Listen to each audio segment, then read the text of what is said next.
Like I can see you. And No, hello. not on. You have to turn.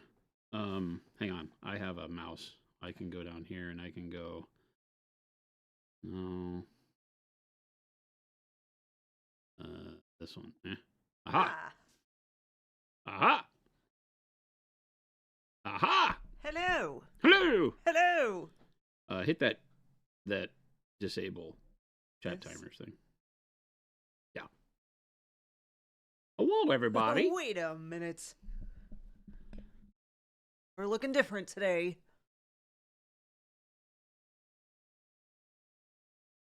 Chris likes to do this every now and then. Put on some makeup.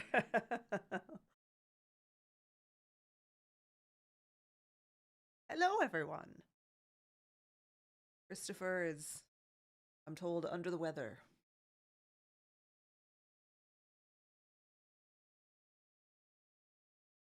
Got a bad case of the sniffles yesterday. Today's stream is classy and elegant.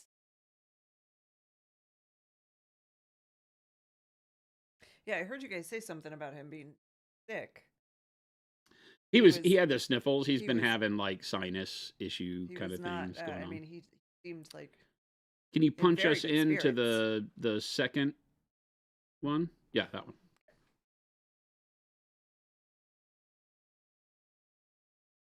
Lumberjack Tim. Hi.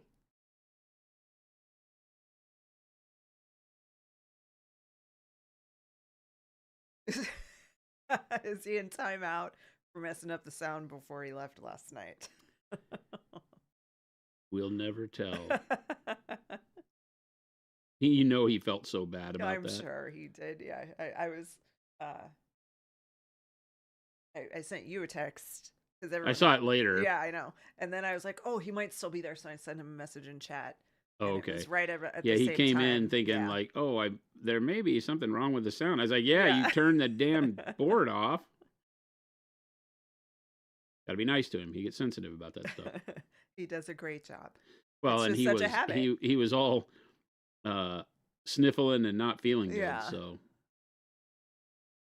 Hoosier said, I said this in Discord, but thanks for the tip on the nozzle for my airbrush. That did the trick.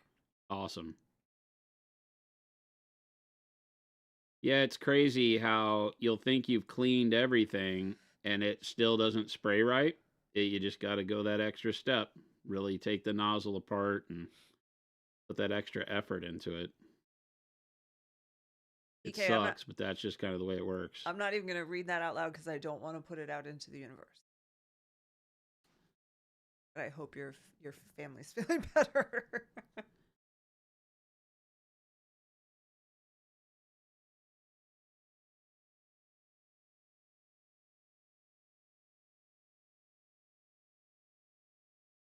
Doing? Me? Yeah. I'm painting a wood. I'm painting a tree. With very angry tree. Is this still part of the conquest? Oh yeah. Oh. It's a different army. It's all conquest all the time right now. We have all of them. I mean, they should stop making good models. Are those his arms? Yeah. These are big hands. Oh. He's walking like a gorilla. Oh, it looks like his back hurts. We did be that heavy in the front. Royal purple, jade, khaki kind of thing going on. It's pretty neat. Looks good. We like crazy color combos.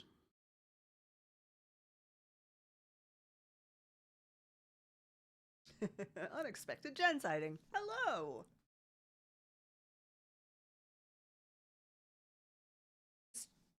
Two Fridays in was it last Friday I was here too? Huh? Or the week before? I think it was last Friday too, Red. I don't remember. Is that true? No. No, I think it was. It was the one before that. Yeah, I was looking at my notes from Christopher on how to set everything. That was January 15th. Couple weeks ago. Couple weeks.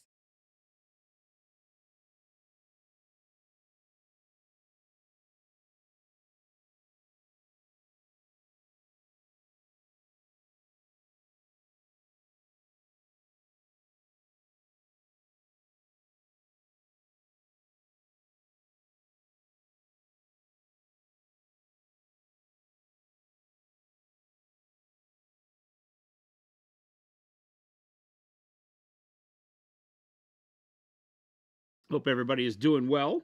Hope your week is ending okay after being snowed in, if you've been snowed in. That's still causing people tons of problems. I think it is. Cold. Places except here. I don't think we're going to get our anniversary gift What? in time. They said they sent it, they promised it, it was a thing, and they're coming from the land of really bad snow. Oh, well. And the post office isn't giving me any updates, so. Have to. We ask. So you might just get a picture of it. We ask people to be understanding of that ship. And in mine's 11th year anniversary is tomorrow. 11 years tomorrow. 11 years with him. Can you believe that?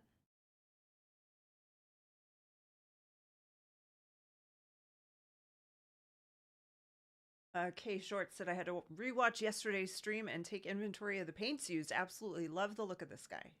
It turned out really good, right?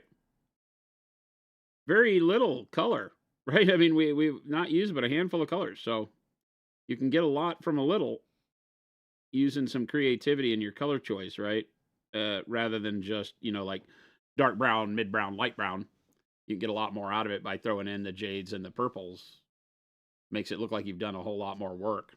The transparent brown over the top really works wonders as well. So, yeah, I'm glad everybody's liking it. Tech said just got my black brown primer today. Looking to use it for my old world orcs and goblins. Need to figure out where I'm going to set up my airbrush now that the baby has taken over my original hobby room. Uh-oh. I mean, damn it's kids. A worthy sacrifice, I suppose. Damn kids. Chris must be sick. He's missing a tree being painted.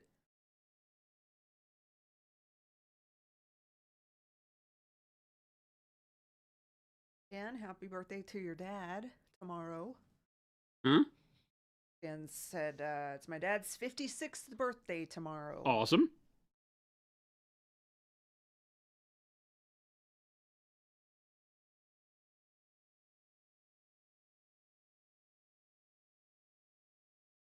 Wait a minute.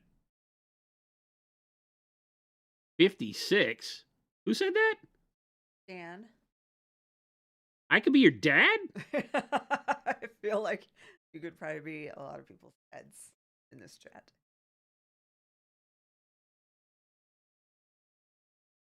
I guess Spotify has this thing now where they create like a customized playlist for you each day, and they give it some kooky name. And mine a few weeks ago, hold on, I'll pull it up because it was fantastic. But it said something about grandma in it. Meemaw's playlist? No, it was called Soft Rock Coastal Grandmother Tuesday Morning. Oh. And then the description is, here's some soft rock coastal grandmother 70s vibes, cottage timeless camping, inspired by your listening on Tuesdays in the morning. So I don't know what I'm doing on Tuesdays in the morning, but it was a good playlist. But you should start. You should stop doing whatever it is you're doing on Tuesdays. But I sent a screenshot of it to my friends and they're like, okay, but that's insulting. Grandmother is insulting. I'm like, I hate to break this to you, but we're old. Mathematically, it could be a thing. It could be a thing.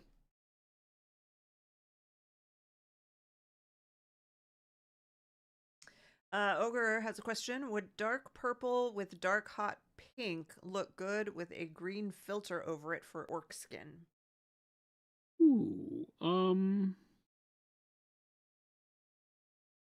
yes. The dark hot pink, right? That magenta flare there would work pretty good. They're both very dark though, right? I don't know that you need both of those. I think you'd rather go brighter over the dark purple.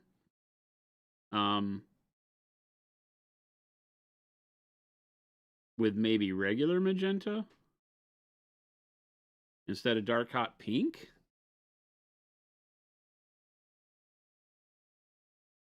That's one of those, because of underpainting, you can't really test it, right? Because as soon as you put the green over it, you're stuck.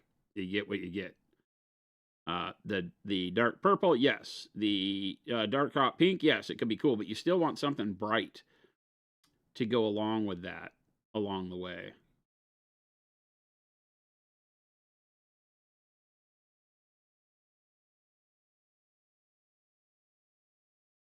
Richard Phoenix, he is not taking a sick day today, but I am happy to fill in.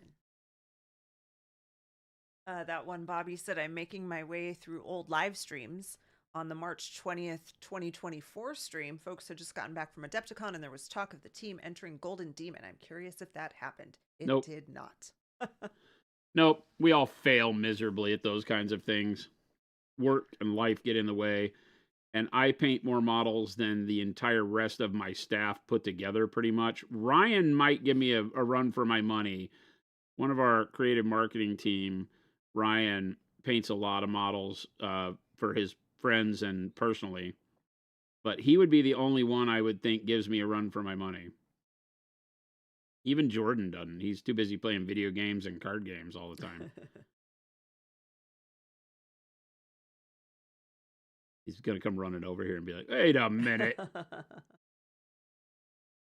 I'm not lying. These guys aren't committed. I should be committed. And I like the idea of doing it. I just don't know that it's something that we can realistically look at and say that as a company, we'd all be able to hold each other accountable to come up with a Golden Demon entry. I'm not going to paint. Yeah, I could do like a small figure probably. I lose passion for GW painting because so much of it is so repetitive. I would have to do something like maybe Age of Sigmar model or something, right? I don't know if or I could do like one Space Marine thing. I had started that idea of doing the Knight and the Death Corps cavalry. I have the models and everything, but it just wasn't going to happen. Didn't you get like a big frame? Yeah. Something like that? Yeah. Yeah. I still like to use that frame for something really bitchin'. Yeah, for sure.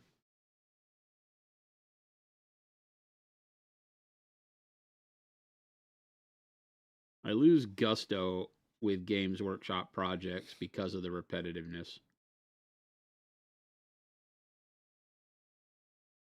I'm wondering now that I'm saying that out loud if that's why I really like this Conquest stuff, because each army is very different. There is lots of repetition in the troop models once you get down to painting foot troops. But when you're, messing with these bigger models like this guy, quite a bit of variation and it's fun. So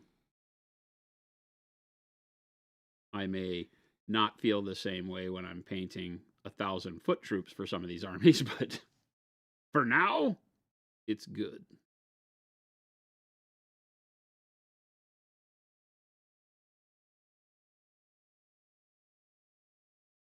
He's looking pretty good. Torin said, so I'm painting up some camo green and dark steel magnesium Acadian troops, and they look kind of boring. What colors would be good in shadows and highlights to make them pop more?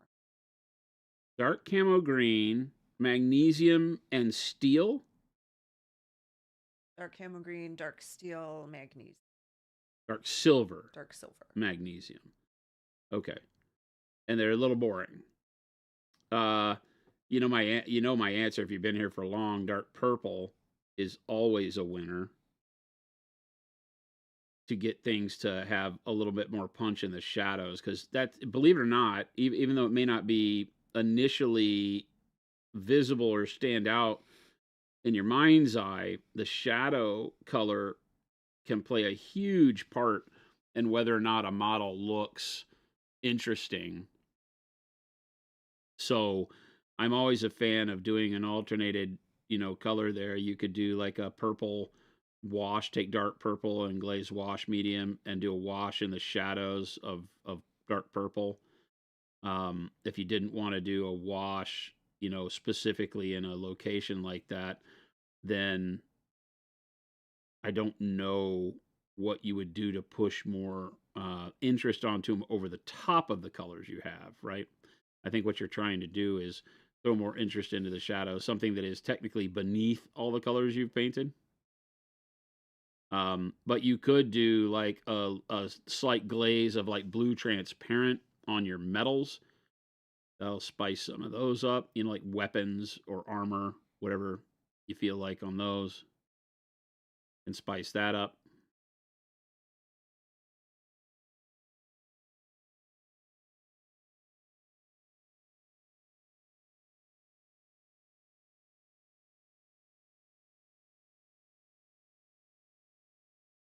The uh, the camo green on the uniforms, I'm assuming, would look great with a little bit of purple. Is anything else you do, like just trying to weather the colors that you have, can start to look very monotonous. Just darkening up the camo and the silvers and stuff with washes could be a little bit too much. Would a thin down royal purple be too bright? Yeah, a thin down royal purple could work really well. It's going over dark colors, right? So it will be dark as because you've thinned it down. I mean, the same way I've got royal purple in the shadows here, and it works well on these kind of earth tones like your camos. And this was not thinned. This was airbrushed at full vibrancy. So by thinning, you would be able to control and get maybe less intensity in the shadows than I have. But I think it very similar to this, having that purple in the shadows would be good. And if you get into areas where you get it on the mid tones, it's fine. Then you just go back with the camo green and whatever you're highlighting it with, and go back over it, and it'll still look really good. So you don't have to worry so much about being messy. You don't want to get too crazy, but I know it would look great. Hello, T. Schmid and Pikmin. You're right. Christopher's not here today. He did not get fired for turning off the mixer. It's He funny. is not here in his physical present format, but he may be watching. Hey, Chris, if you're watching, sending you me picked a bad messages. day to take off sick because now they all think we fired you for the microphone. He's sending me messages telling me other things I can do. I'm like, I am not touching anything else. I'm doing only what I know how to do, which is turn it off and turn it on and hit the buttons to make it zoom. That's He's it. That's texting all you I'm right doing. now? Yeah. Christopher, be sick and don't worry about it. Jen's got it. He's too much of a hard worker, man. We can have a day where we don't have the fancy things happening.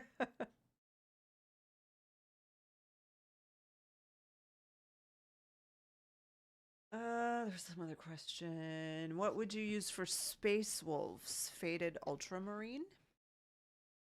For Space Wolves, what do you mean? Like to make Space Wolf colors?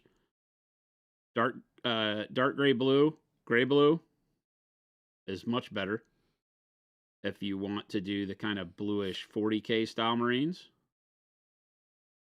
We also now have got slate gray in the amp colors, which are fantastic.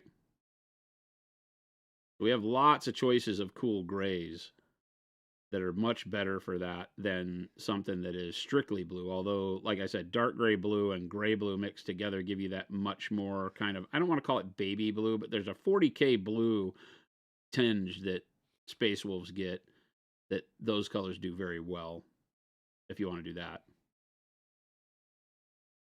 Teachment, I don't believe To what? the Chris you're fired button. I don't believe I have that one. That No, would that's make up sense here. not to have it at Christopher's desk because he would never use it. Jim Crimmin said, "What can you let us know about pigments? How many colors on release? Any tidbits you can share?" The weathering pigments? Yeah. Yeah, we've shown them off. There's 8. I don't know that I have them in here anymore. Do I?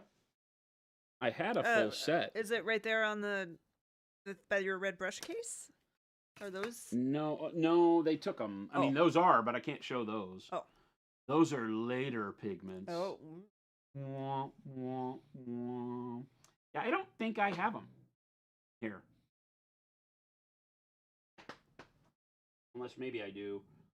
Maybe they're under here. Yeah, they are. These are the testers. No, Christopher said you don't have them. They needed to measure for shipping. I have the tester ones, but not all of them, I don't think. Right? Yeah, I've got raw sienna,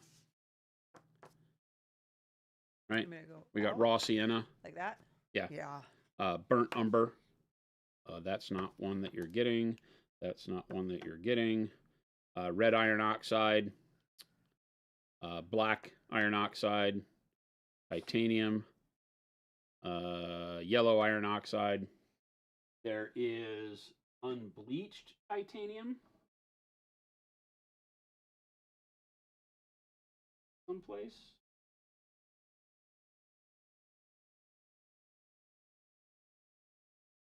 I don't see the other ones. Somewhere, but not in here. Rip. I don't see the other ones. Would they be out there somewhere? But we have unbleached titanium as well. And then, what's the other one? Unbleached titanium and another brown. Two.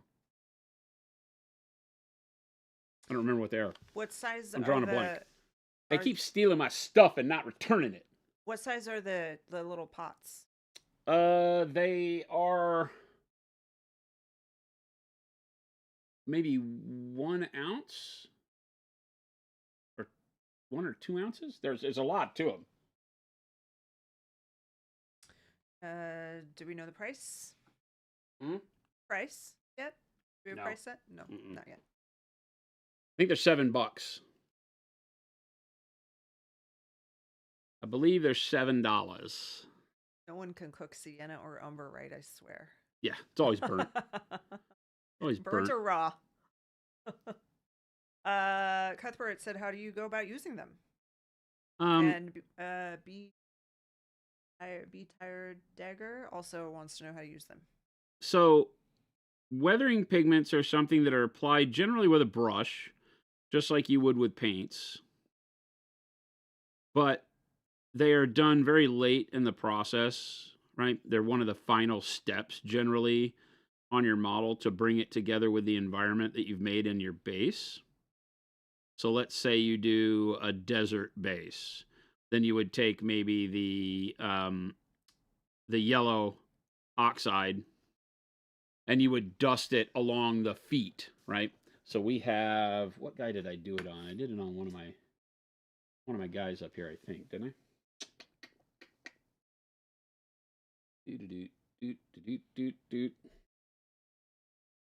I thought we did it on a model to show you.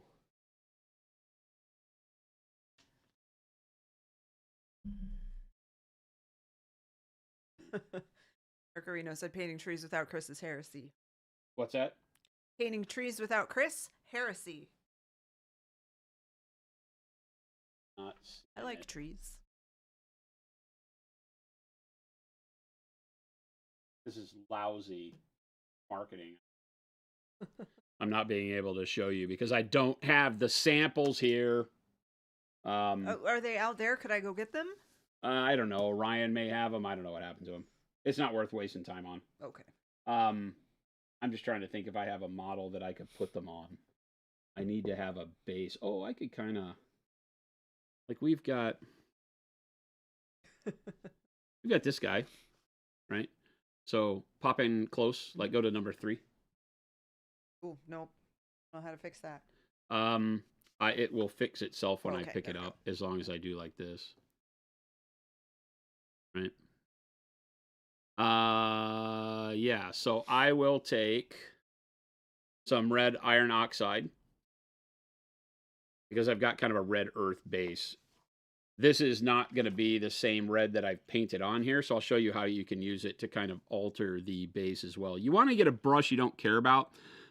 You're going to need to set it aside as a basing brush because doing this really does damage your brush. It loads it up with raw pigment, so you're typically not going to come back and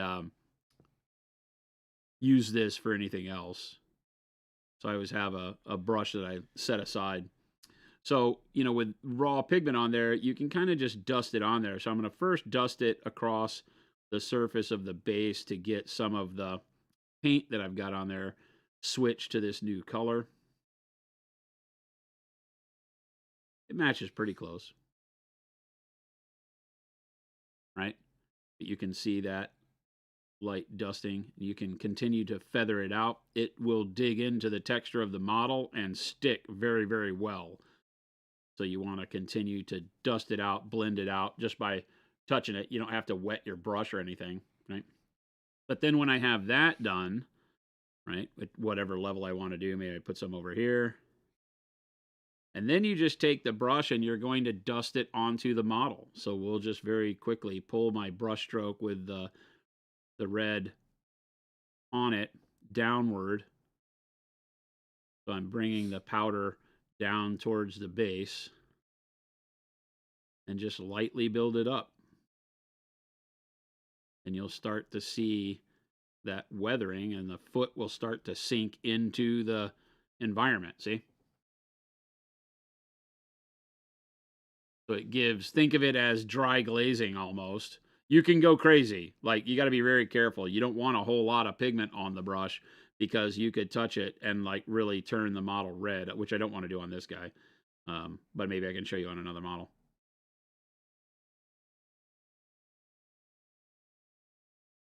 And then just choose like how high you want to bring that dirt up, but it starts to make the model look like they're actually in the environment you're painting without glazing paint, because when you glaze paint to do this effect, it will look like discoloration on there, as opposed to this is dry and dusty, very matte finish, right? It is just dust. So you can put it on there and all of a sudden you've got a really nice way to kind of meld your model into the ground, whereas you look at this foot over here, doesn't have it, right? And this one blends in very That's really cool. subtly to the ground. What'd you say? I said that's really cool. Yeah, right. Very simple too. There you go. That's it. That's how you use it. You're done. You can matte varnish it. It, believe it or not, it will stick there. It's not going to go anywhere. But when you matte varnish the model, it can it will all lock it in. You can also mix it with mediums. You know, I can see it here and kind of vary the intensity if I want. And then again, do this foot just to give it a dry, dirty environment feel.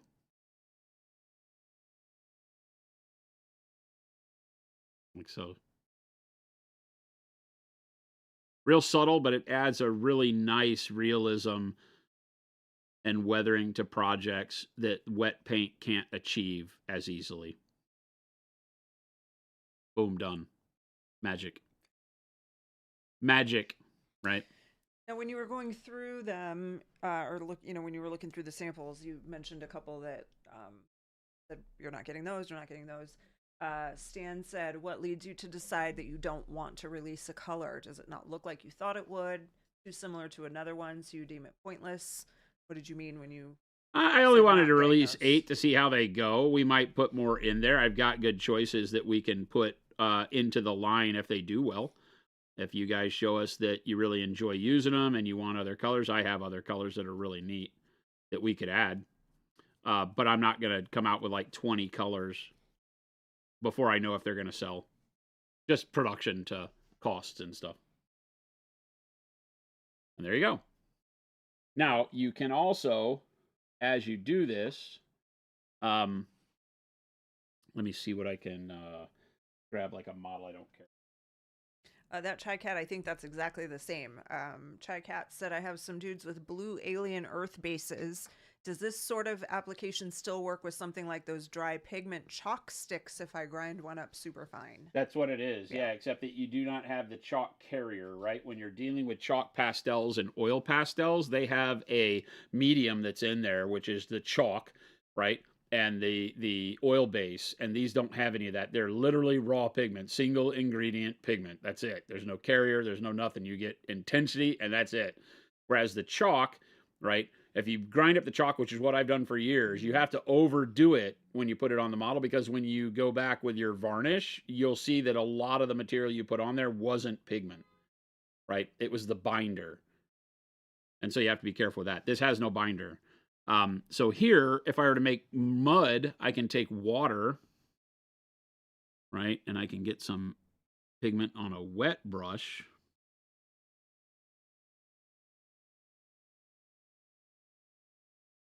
right? And I can do things like bringing up mud onto the model, right? This is going to be way overdone here. But you can see by doing it with a wet brush, and this will give you a little bit more texture. It won't be like one of our basing materials, but you can add water to it. And then with just a wet brush, you can start to maneuver it around and actually paint with it, right? So this is good for mud on tracks, not for stormcast shoes, but you can see how intense it is, right?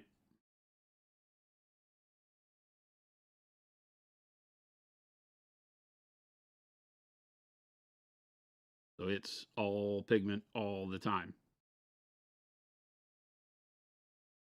Again, you might do this for like super rusty areas to add texture and things like that. We've got some colors that work really well for rust, but they're going to be really opaque, right? Unless you thin them down, and you can continue to just take brush loads of water and play with it and wipe it off and let more of the base coat show through. Be pretty aggressive with it. And you could imagine doing like, you know, rusty metal panels this way, because eventually you can take off enough of it to where you can see more of the color. We can't really see because it's so zoomed Oh, in a different spot. There we go. you know, so you can continue to move it around and discolor and use it for heavier applications where you might want to do something where it does act different than just normal paint, right? Again, if I just take a wet brush and move it on here, even taking my finger, and notice how I can use my finger to move it around. And then I can get it to where it is really caked, right? So you can do some fun stuff with it by wetting it down. I can see that gray through it now, but it is loaded up almost like a noosh, but it doesn't have an acrylic binder in it. So this would need to be varnished to lock it in. Once it's dry, it'll move less. You won't be able to like just hit it with your finger and remove it, but you'll want to varnish it if you wanted to capture something like this, you know. So it'll give you a very heavy application of like rust and, you know, statues and terrain and things like that too. Stan would like to see it later so we can see what it looks like dry. I mean, that's dry. Go. It instantly dries because there's no polymerization. It's just as fast as the water goes away, it's dry. You can see. That's it, done. And then as it's dry over here, I got to press pretty hard to move it around, but it still can rub off, which is why you need the varnish application on there, right? Because you can imagine if you did that to your model and then moved it around on the table, you'd continually be rubbing it off.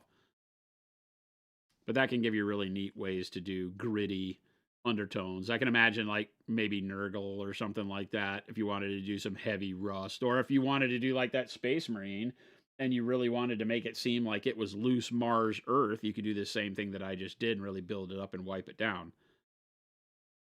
But it's a great thing to play with. Yeah, super simple. I've been using them forever in scale modeling, because you can imagine you would put this on the tank tracks, feet, everything in a scale model world winds up getting this. If you're doing like, you know, land vehicles and infantry and stuff, you put this in your basing too. You put it on top of the basing, so you draw the color there, and it is, because it's dirt and dust is what it is, not paint.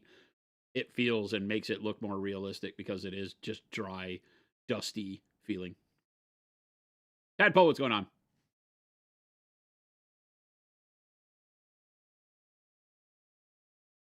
Stuff. Works good. And you can mix the colors, right? Because it's just dry pigment. There's absolutely no medium to it. It's literally just dirt. So you can, and it comes in much bigger bottles than this. These are our testers. But you can do whatever you want to with it. Mix it in with paint, right? If you want to get a lot of pigment into a color, just be careful, because if you start mixing it with paint, you'll see how intense raw pigment really is. I need to make sure I don't use that brush for anything. If I pick it up and start painting with that now, that's going to be a problem. I also spilled some pigment on my desk. That's troublesome. Yes, it's my understanding that the varnish will lock it in and keep it from coming off. Yep. Yeah. Yeah, any clear varnish. I typically say you want to spray, because, you know, if you go in and you touch it with a brush, you might move the um, the pigment around. So spraying it on with rattle can or with airbrush varnish is your best method. If you use too much varnish, will it run and streak? It won't run well. I mean, if you were to overload it with wetness, you might be able to cause that. I've never seen that happen. What is more prone is you will thin it out. You won't notice it streak unless you like dip it in something. But you might lose some of the intensity if you go really, really wet with your varnish. Mo said, what happens when you use it with special sauce? You don't mix it really with mediums to get it to do anything. That's not its goal. It doesn't have a wetting agent to it, so it won't. When people say you can make paint out of it, you really can't. That's not what paint is. Paint isn't simply pigment in water Mm-hmm. or pigment in medium. It doesn't have a wetting agent attached to it, so it's not going to really stick into suspension very well and become paint. So if you put it in special sauce, I don't know, you could try it, but it's not going to give you the lock in of a paint. So it's probably wasted. Like I said, you just saw me mix it with water and put it on the boot, and then you can just wipe it off. Even though you'd be putting it into a medium with a binder, I don't think you'd get anything you really would expect or want.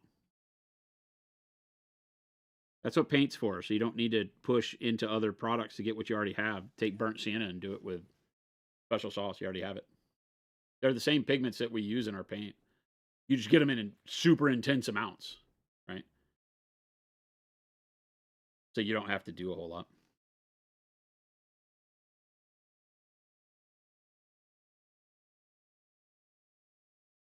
What time we got? Like, what time is it right now? 2:37? 2:30. Time to go to the dentist.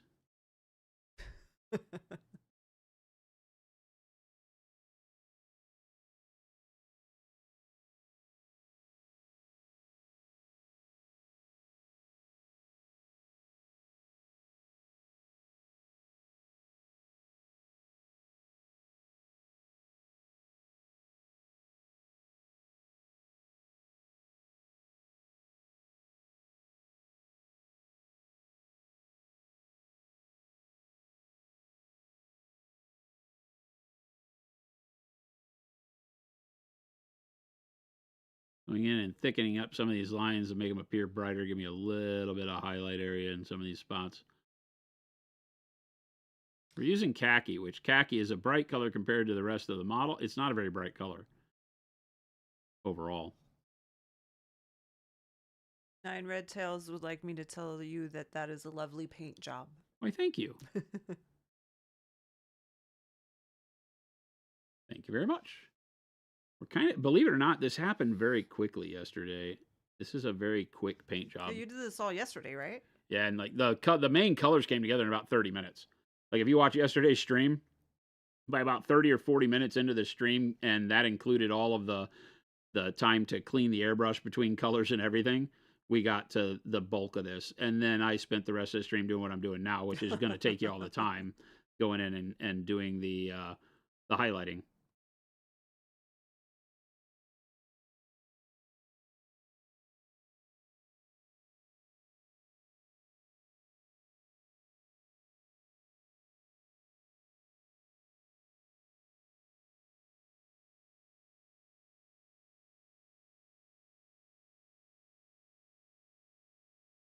And I'm really just grabbing grain in the bark, as it were, to create and bring the textures back to being visible.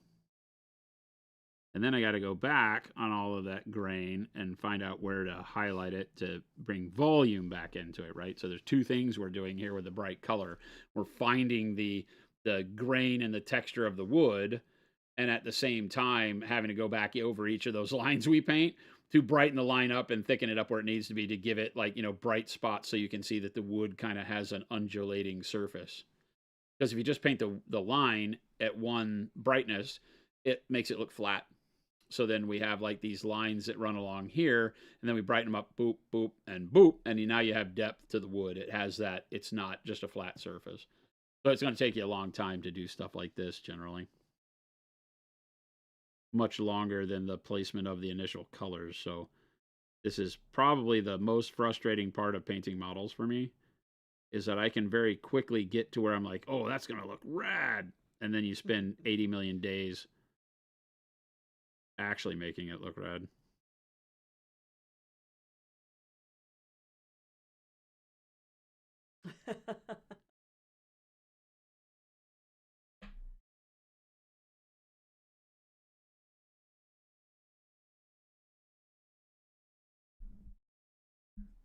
Little Billy, we'll be nice to Christopher because he's sick.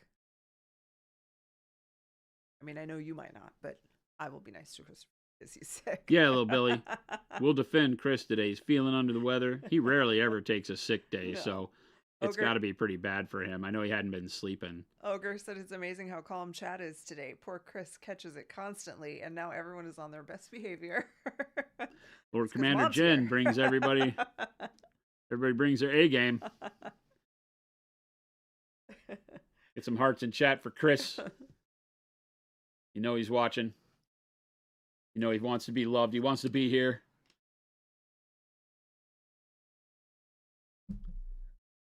I've talked to him a lot. I haven't given him a day off really. Today? Yeah. No. I've needed a lot of info from him.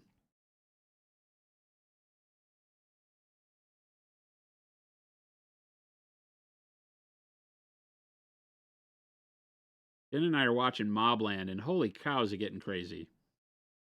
Good. So good. It's just purely coincidence that he's out today after the little mistake yesterday. Which happens. We've all done it. It's habit for him when he Yep. leaves to turn everything off. Yep. And he was like, oops, that was Yeah. just muscle memory. Yeah, you don't realize that. Like, I got here today. I'm like, I locked the front door, didn't I? Of course I did. But you know, when you do something so often that it just becomes habit and you don't think about it. Well, that's how we do things like lock ourselves out of the house. Yeah. You walk outside for a random reason, and most times you walk outside to leave. Yeah.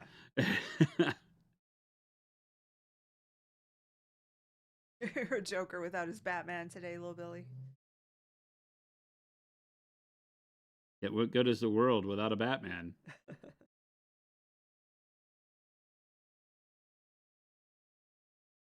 Yeah, Mobland is great. The one show that we've definitely agreed on that we both really like it.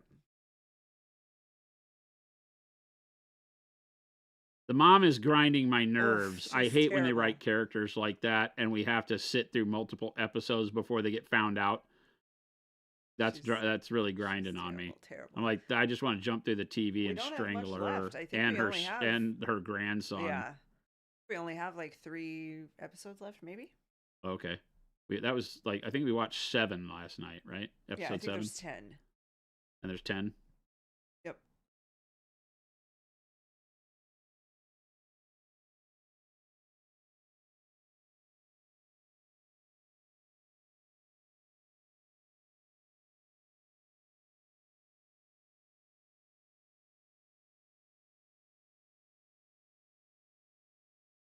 Season 2 of Mobland. That'd be good. What's that? There's going to be a season 2 of Mobland, I think is what Ogre is saying. Oh, well that tells us they don't all die.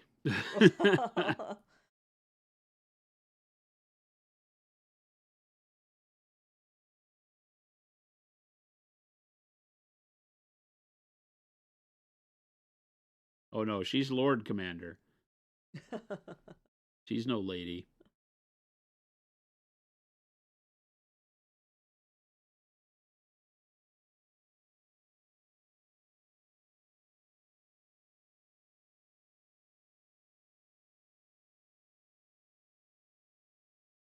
We like Mobland. We might like The Lowdown with Ethan Hawke.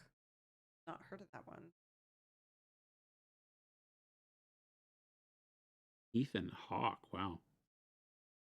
The name I don't come across very often.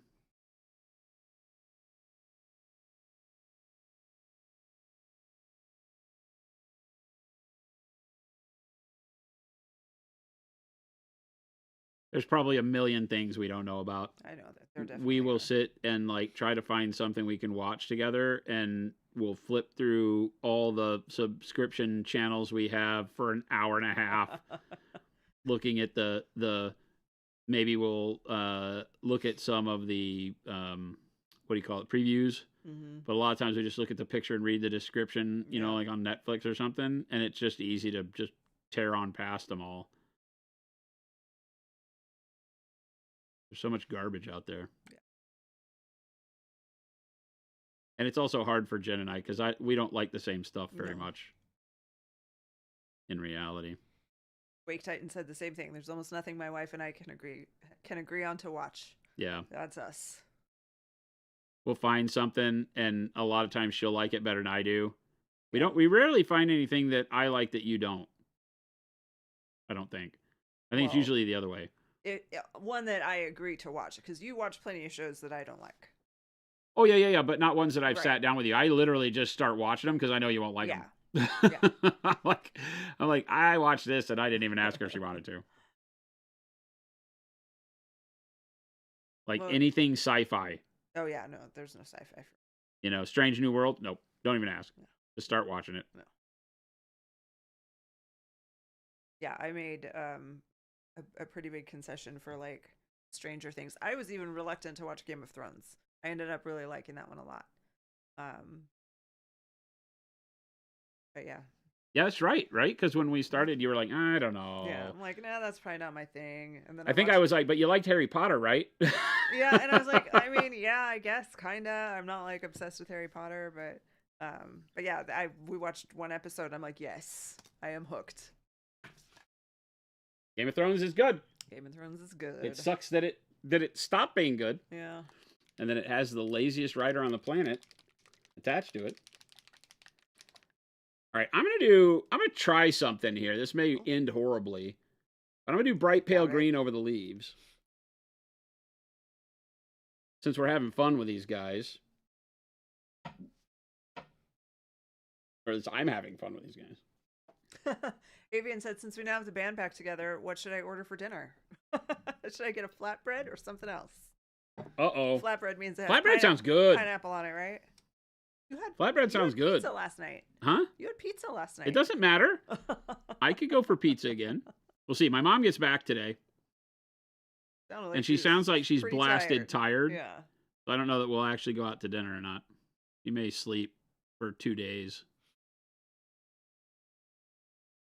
Jason doesn't like watching reality TV. What a shame. I know. I agree.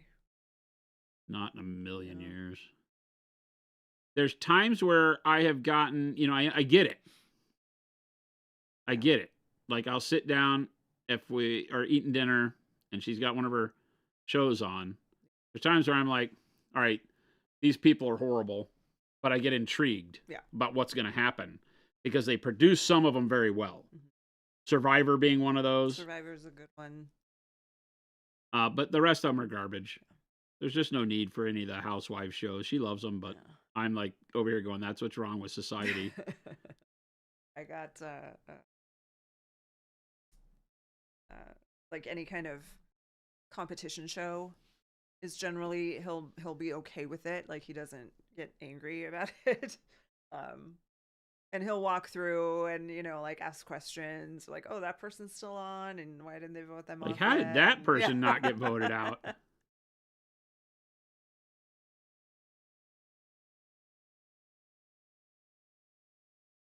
I wouldn't have thought boiled bunny would work on pizza. Hey, I mean, protein. So I asked her last night. I said, so where am I supposed to go to get this boiled bunny? And she goes, hopefully not from a mistress. And then I was like, how about pizza? And she's like, I could get a salad. That was our whole conversation.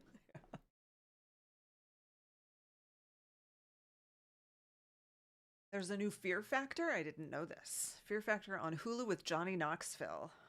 No, thank you. Remember when Joe Rogan did that? It's terrible and so good at the same time. I do like the cooking shows for sure. We used to watch Beat Bobby Flay all the time. That was good. Some of those are tolerable because they're not trying to over dramatize things. Some of them do, so because the characters they have on it are just stupid, I but always like the baking ones. Those are good. yeah, I'm not into reality. Unscripted. It's not reality. It's Unscripted. Yeah, it's unscripted. not That's reality. all It's it is. unscripted. Yeah. There's no reality to it. I did get a salad and I ate none of Jason's pizza. No, she didn't.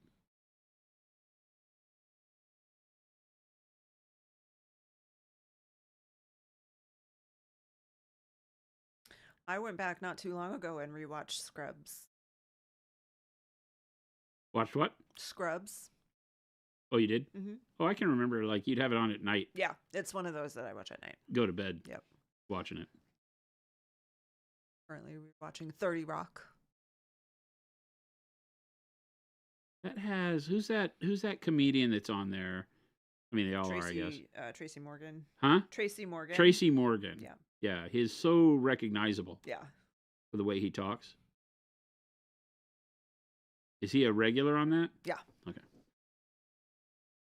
I've gone a little bit brighter on one side than the other, but I'm just using the bright pale green as a value sketch, right? I'm not really wanting bright pale green on here. I want something that gives me my brightness to create contrast on all my leaves, but I'm not wanting the color. And the reason for this is because I want these to switch to being a little more yellow on the leaves, but I don't want to paint this in yellow. So one of the easiest ways to do this is to do what I'm doing here and pick a color that is not white that will allow me to put like a yellow transparent over the top of it, yellow secret sauce maybe. Um, and move all this towards yellow while at the same time having it be yellow green, right?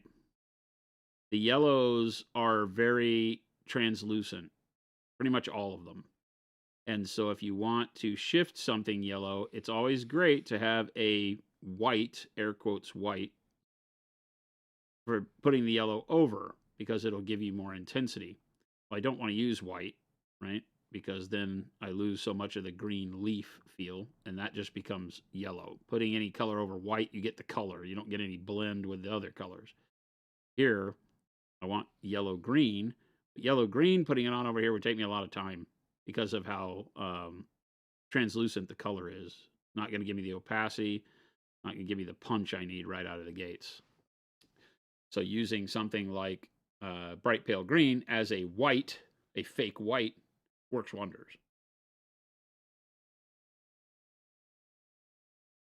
Plumpy Crunchy said, "Could I use your taupe primer just like a paint if I thin it down?" Yeah.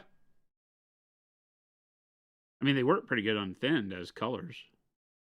If you're trying to layer and blend with them and stuff, then yeah, you want to thin them a bit. But yeah, any primer, what you're doing is you're just reducing the hold of the polyurethane acrylic, the resin that you're finding in the primer. You want to thin that down.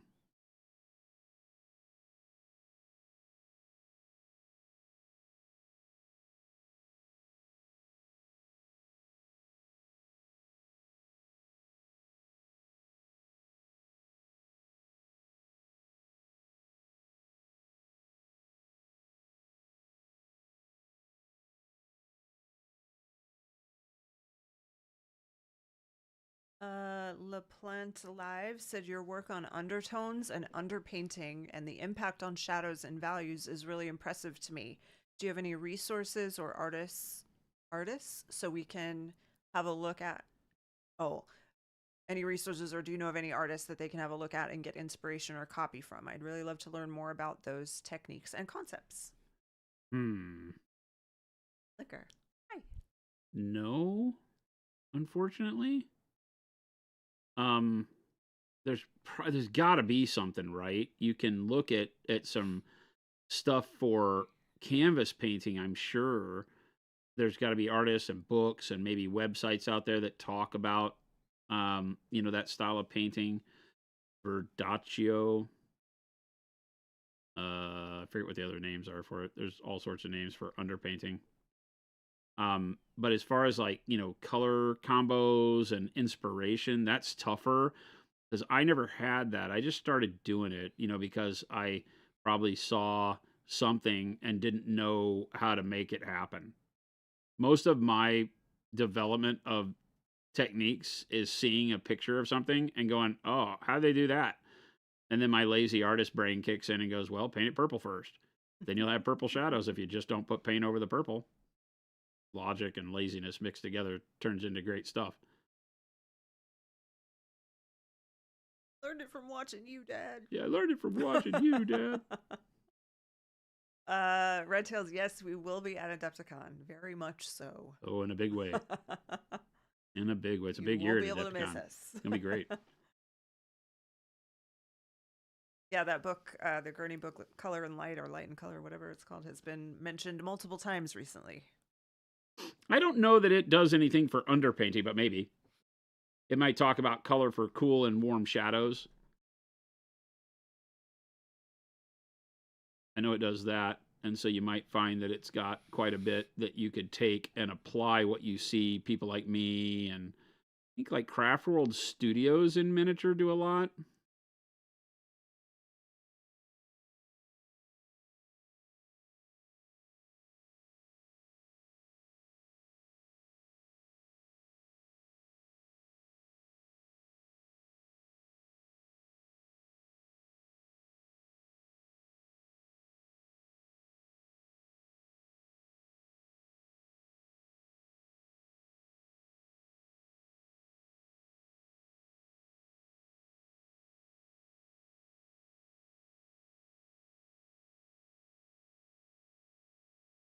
But it's one of those that's just really fun to practice with.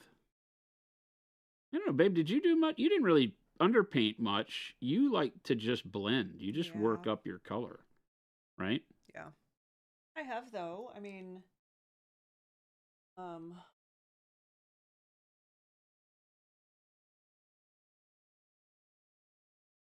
probably nothing I've finished. The, have that little Oh, the crone you bust. started I to. started the crone. I also have that little bust that it's at home that I had taken with us when we went to the Netherlands. Yep. Can't remember what it's called. It's like she's got like the leather aviator cap or something. I don't remember. I What thought you it's took the called. crone. I did. That's the one I actually painted. Teach mid, yes, that's the goal. My plan as of right now is yes to be added up to there. Very excited about it. Got so much going on that I want to be there to be part Yeah, it's of gonna be fun. it. It's gonna be fun to have you because you can just paint and have fun. Yeah. I just got here, but Chris seems more subdued today. Less doot doo and getting the train back on track.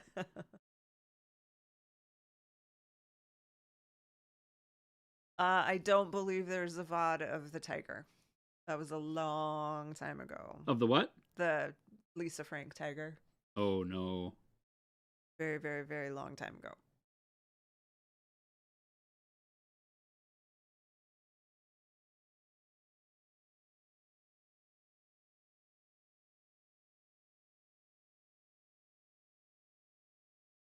See, I'm kind of pulling the brightness towards his left shoulder, which is over here. But I will cheat and put brightness on all of it, even this one that has more of a area that's in shadow. I just will go with a thinner layer of the bright pale green, so it gives me some value change on the leaf ends, but it won't be as bright. See, that first layer not as bright as like all this. It's the same way that I did all of this, and then I go back and put a second layer on and brighten it up and push the light where it needs to be. That's another reason why using that just do this method that I do is really good, because if you put the first layer of any color on sort of semi opaque, you'll still get the color you want, but you can go back right over the top of it and boost it up as you need. So you can use it for things like what you see me doing here. Speaking of painting, welcome in everybody. Who? Everybody. Everybody? Did I do that right? What? Who is it? Welcome in, everybody. Oh, speaking of welcome in, everybody. Welcome in, everybody. Welcome in, everybody. Don't be mad. But question, could I use orange really thinned down as a fluorescent? Because I don't have fluorescent orange right now because Why it's would I be hard to mad? find where I'm Why would he be at. mad? You can't use it as a fluorescent because it won't fluoresce. You can use it to do what you're trying to do, which is glaze with, sure. 100%. The fluorescents just over white give that extra punch because they're built for that, right? They actually fluoresce and they reflect light differently, and they provide that extra bolster for doing OSL. But you see me like do my flames with transparent orange, transparent yellow all the time. Works like a champ.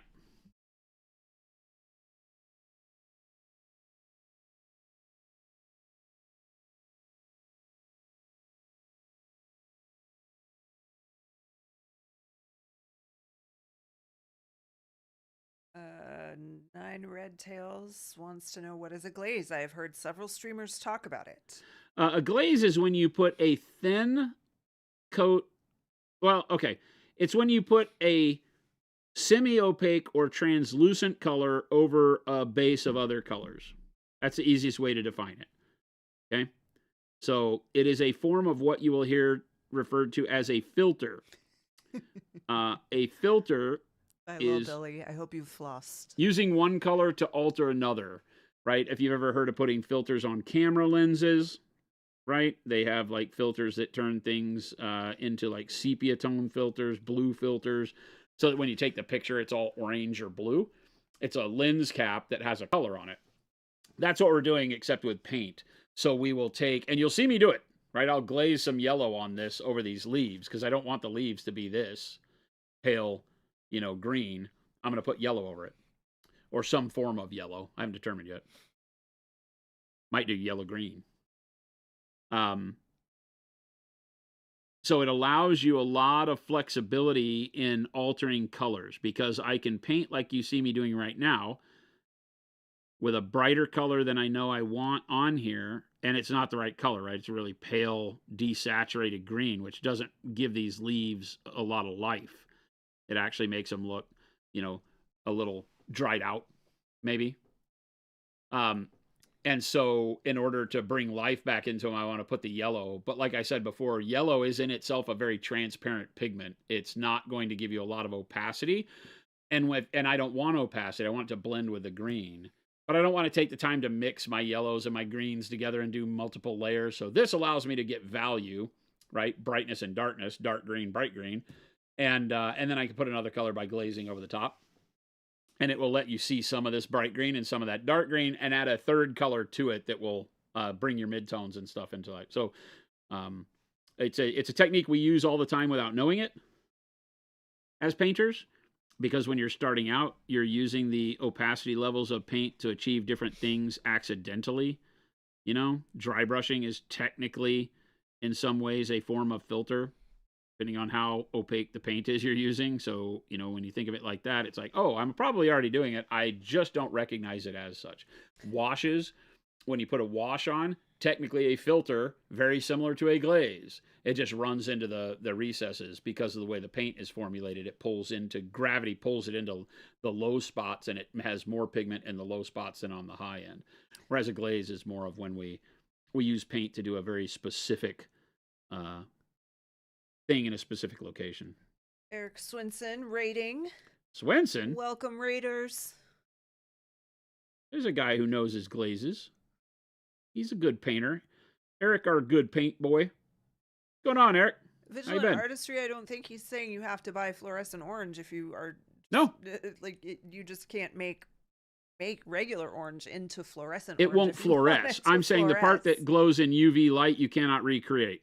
But that's not what you're wanting. You're wanting to glaze with it. You want the lack of opacity that fluorescent orange brings you. And yes, you can get that. Welcome, everybody, coming in from Eric's chat. We're painting a tree.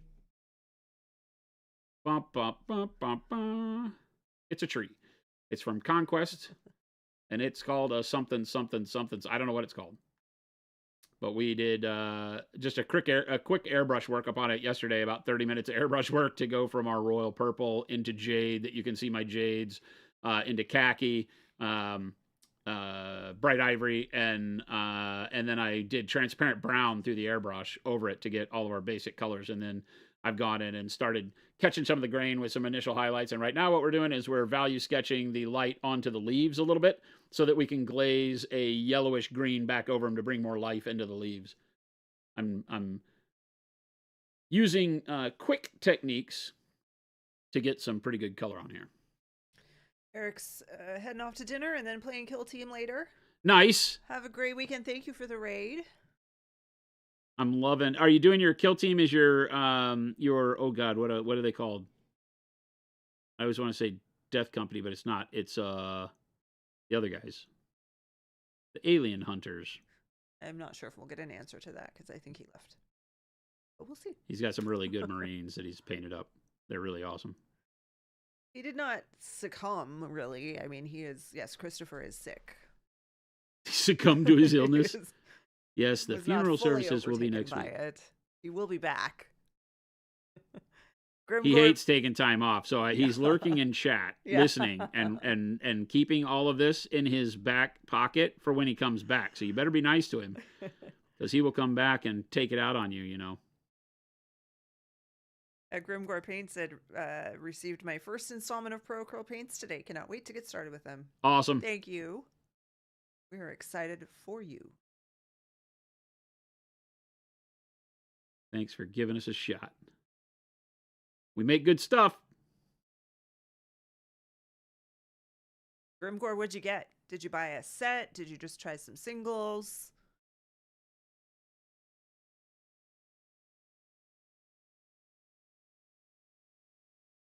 These leaves are just little spoon scoop shapes, so I'm just catching the bottom end of the scoop as much as I can. I love the idea that he has like a fake, like our AstroTurf. Yeah. It looks like our AstroTurf, but he's got it as a loincloth. Main base had a couple expansions, some odds and ends to fill the gaps. Awesome. Nice. Thank you again.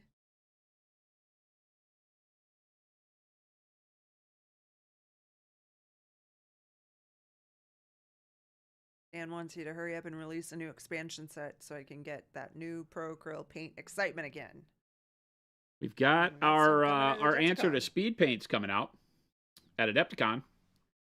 And I'm hoping that everybody's really going to love them, because I have been loving them. I am not a speed paint user. I have always said that we would never come out with something like that unless it excited me enough to use it on my own models, and we've finally done that. So after a long time of researching and trying to figure out what would really constitute the right way to go, and if it was even possible, lots of try and fail, we've come up with a really, what we think is the perfect solution for that type of painting. Oh, what did I just do? Yes, Why? Ghost Hunter, I think so. Why do I do these things? What'd you do? Oh. I will erase it. Quick magic eraser. Ghost Hunter said, is it AstroTurf then? Hey, you. Yes. Hey, you. This is why you keep a clean brush around, so you can erase your mistakes.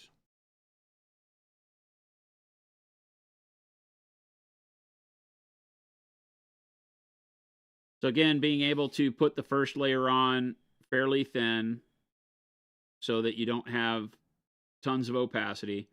And then the second layer of color comes back in now that you've located where you want your color to be. Second layer can come back in and brighten it up. And when doing stuff like the value sketch on a surface like these leaves, it really helps, because now I can punch in some brightness on the side I know my light is coming from, but still have good detailing across the entire back. And I might want to catch like some of this over here too, to be brighter, because it does lean towards my light facing, even though it's on the other side of the model. Just not as much.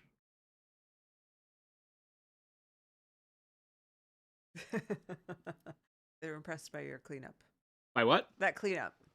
Oh, I think I got it. Oh, I missed a little bit. Wirehead tried rubbing a clean brush on a credit card bill. Nope, mistakes are still there. Dan Yeah, I said, don't know that this works on other surfaces, but for models, it's great. The clean brush probably doesn't help your credit card bill. Stan said, well saved. If that was me, I would freeze in shock horror, and by the time I've got the clean brush, it will be dried. Oh, nah. You do it long enough, you're like, well. The other day we spent some time, we had a question in chat asking about fixing, your paint jobs when you got a color that wasn't anywhere near That was crazy. the color that it goes on. And so we did it on a blue surface of a model we had started painting. And I think that helped a lot of people. And then I had to do it for real on this guy. Yeah, right? That was crazy. Because we have these red robes that we're Where was painting that on spot, these everyone? Inquisitors. Can you find it? Huh? No. You'd never know. You'd never know. People that watch this stream would probably couldn't even paint to it, but there was a dark spot in the middle of this bright line of red. And it's like, okay, well, how do you fix that? Because this is all airbrush, 100% airbrush on the red. So how do you fix it with a paintbrush? And so I showed you how to do that, right? By going back to the color the red went over, which in this case is bright pale yellow on the bright spots, dark purple and red oxide on the dark spots. So put bright pale yellow down and then glaze the red back over it and act like the airbrush, stipple it so it gives you a little bit of that texture. But yeah, you'd never know where that dark spot was. It worked like a champ. So and that was dry. That was not, you couldn't erase that with a wet brush. That had been there for days probably, and I just didn't notice it. And so, there's times where that's going to happen, and you just have to be unafraid, right? You have to, know that, like here, I'm rubbing paint off of the corner of the cloak because it's out here where I'm holding with my thumb. And I know I can go back and fix that later without any problem. At some point in time, you just become fearless, right? Because you know that there's nothing that you can't change in paint, even if it means you have to take a whole panel down to primer and paint it again. It sucks, but you can do it. It's never something where I go, oh joy, I get to repair a whole thing. I still get pissed off about it, mad at myself for making mistakes. Maybe Christopher clipped that or pulled that section out to make a video about it. I think so, yeah. Yeah, because that seemed really useful. Fen Warren said, not sure what you have mentioned yet, but can you tell us anything about your speed paints, in quotes, because that's not what they're actually called. Yeah, we've been using them on stream for months. What makes them different? Okay, first off, matte finish without changing the way the properties of the paint work, which is great. So they don't give you that shine. They do not lump and clump and give you weird variations of color over a surface. Unless, if you paint a flat surface, then they will give you building up a pigment based on your brush stroke. So it's not impervious to it. You can still put it on like the side of a tank and wind up with it inconsistent. But that's all going to be because of your brushing. When you put it on a surface, it's not going to give you a weird, inconsistent or blotchy surface there, right? So like this model is painted primarily with our speed paints. I put the highlights on the muscles with Nova Orange, but that's it on the skin. The skin is literally the yellow version of our paints. We're calling it Special Sauce as an internal working name, but it was yellow Special Sauce over white primer. It was zenithal prime, so it had black primer and white. And so it was the yellow, and then crimson is our red in the first range. And that was it. And it turned out great. And then the black, all the black armor is literally the black. It's a bluish black, and it was there on that, and then just mixing that with white blue, because the second cool thing, you can mix the Special Sauce colors with normal paint and create midtones and highlights after you put the base coat on. So you don't have to put down a speed paint and then reach to your collection for opaque paints and hope they're close enough in color, because you never know. I'm a big fan of taking, one of the colors and putting it over a totally different color, like purple, and see what you get. Well, you're going to get a blended color that probably doesn't exist in your range of opaque paints. So what are you going to mix? You're going to try to sit there and mix out a color that's close to it? No, now you can literally just take the base coat color that you had and the speed paint color that you applied, and you can mix them together and into an opaque color to do your highlighting with, so you can tint, tone, and shade it how you want. So it becomes as flexible as any paint in there. It mixes with our other paints, other than the washes. It will not mix with washes. But it'll mix with any of our regular colors, transparents, opaque colors, whatever you want. And you can make whatever colors you want to with it, highlight with it, spray paint with it, or airbrush with it. I airbrushed the entirety of the blue and purple tones on this big spider. Hit the first zoom out level. All of this is just our version. We're calling it special sauce. I don't want to call it speed paint, but our special sauce all through the airbrush over a zenithal prime, so it gives you great volume, midtones, and shadows right out of the gates, and makes it really easy to highlight over. So it airbrushes well without spotting. Goes on without spotting. This whole Uroni army is painted entirely with it, other than highlights, right? And in the case of the highlights, I'm mixing it with stuff. So this is the crimson just over the white. And then I went back with that with beige red, one of our flesh tones, to highlight it. Right? So you don't see any big blotchy dark spots with it. And this is just glomming it on with a brush. And those are pretty flat surfaces. So you don't get the normal speed paint, contrast paint, irregularities of big, weird spots of darkness that you have to figure out that makes it look like something you wouldn't use as you grow your painting capabilities. There's just a point where the bulk of speed paints on the market become unusable because they don't work well enough, and you have to then be a much better painter to learn how to mix and use them to get rid of all that splotchiness. Ours just don't do that. Right? Have you done any of this with the medium and regular paint? Yeah, the jade on here the sleeves are done that way. So the sleeves on this guy are done with jade and our regular paint and the medium. There are other models where we've done that too. The jade on all the Uroni that's how we're doing it. Let me grab some of those. Was it all done on stream? Huh? So it was all done on stream. So that was done on stream. All this jade was done with the medium and jade. Christopher would probably be able to link directly to a video for you. I am not that skilled.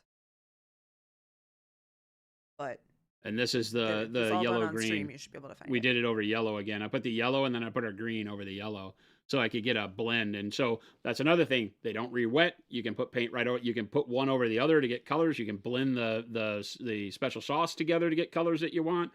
This was done with yellow as a base and then green over it to get a really cool dark yellow green out of it. So you're not limited in how you use it. You can glaze over it, do whatever you want to with it. Use it as a glaze, thin it down. It is just super, super flexible and works tremendously well. Doesn't give you any problems as you're using it. And like I said, it's comfortable for a painter like me to use it as base coats so that I can build up whatever I want to over it. This is the crimson this is the Oni skin before. Go back into the other zoom closer. This is the Oni skin. So this is just the crimson over the yellow. You can see how smooth it is. It really just accepts the undertones of the zenithal highlight over it. You can see where I got out of the lines with the yellow, and then I just put the crimson over the yellow, and you get this really cool orangey red demon skin out of it. Great. Ghost Hunter, I'm guessing you're asking about the medium, and yes, it will be available separately. Yep, in a large medium, bottle, the 120 the medium, a 12 color set, and a 13th special color, which is rust, will be available at Adepticon. The rust will only be available at Adepticon, and then it will come in one of the later sets. It won't be a color you can't ever get again, but we're releasing it very early at Adepticon, and then it'll come out in one of the later sets, probably months down the road. But yeah, all of the colors that are coming out are, there's a blue, right? Orange. Go back out to the first zoom. Royal purple. Crimson.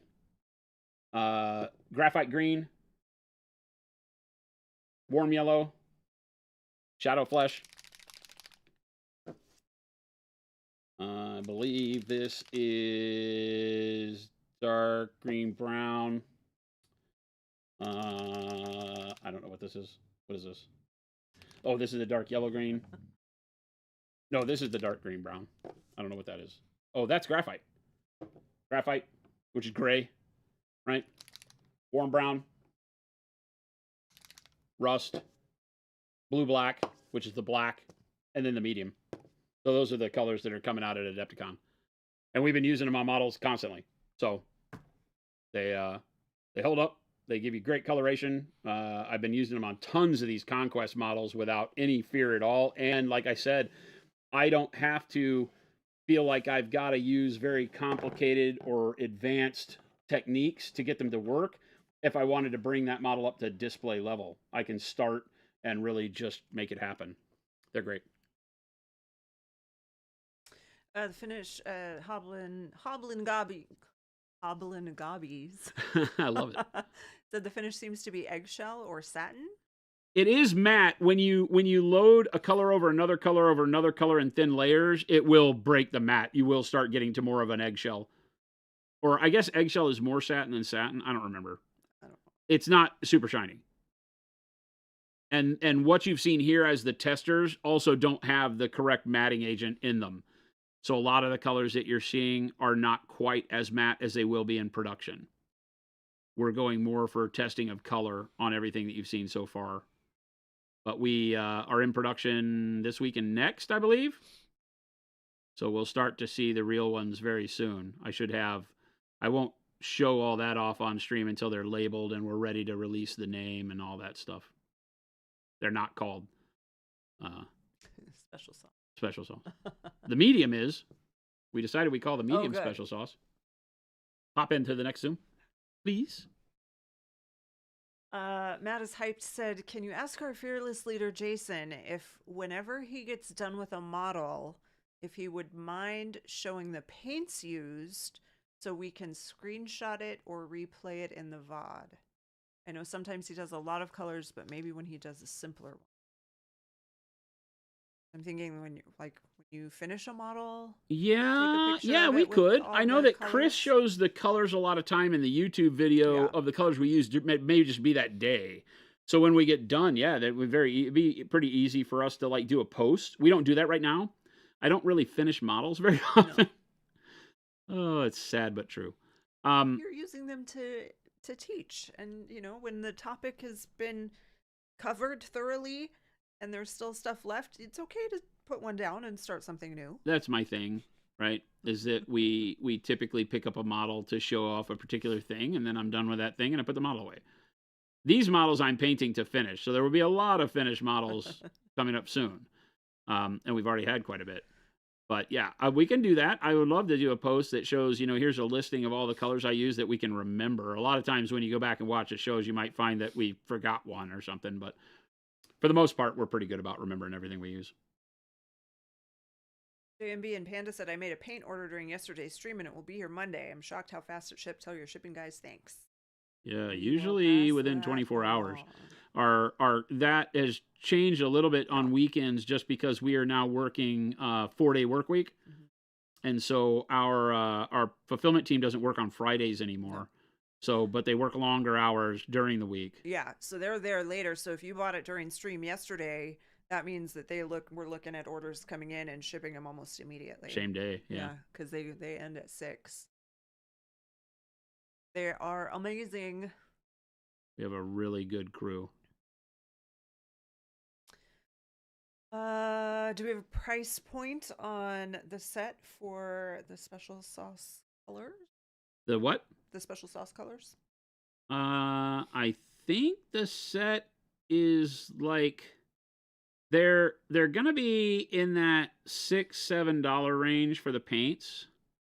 They're a little pricier, but not too bad. And I think Kyle is figuring all that right now. He mentioned it to me today that he's coming up with a lot of stuff. We're gonna make them, a good value for you.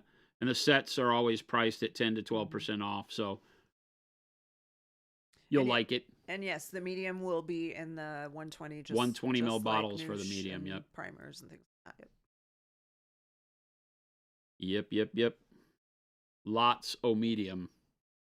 And it should last you a lot longer than some of the other mediums that we make. The glaze wash medium, typically I'm using about 5 to 1 when I mix.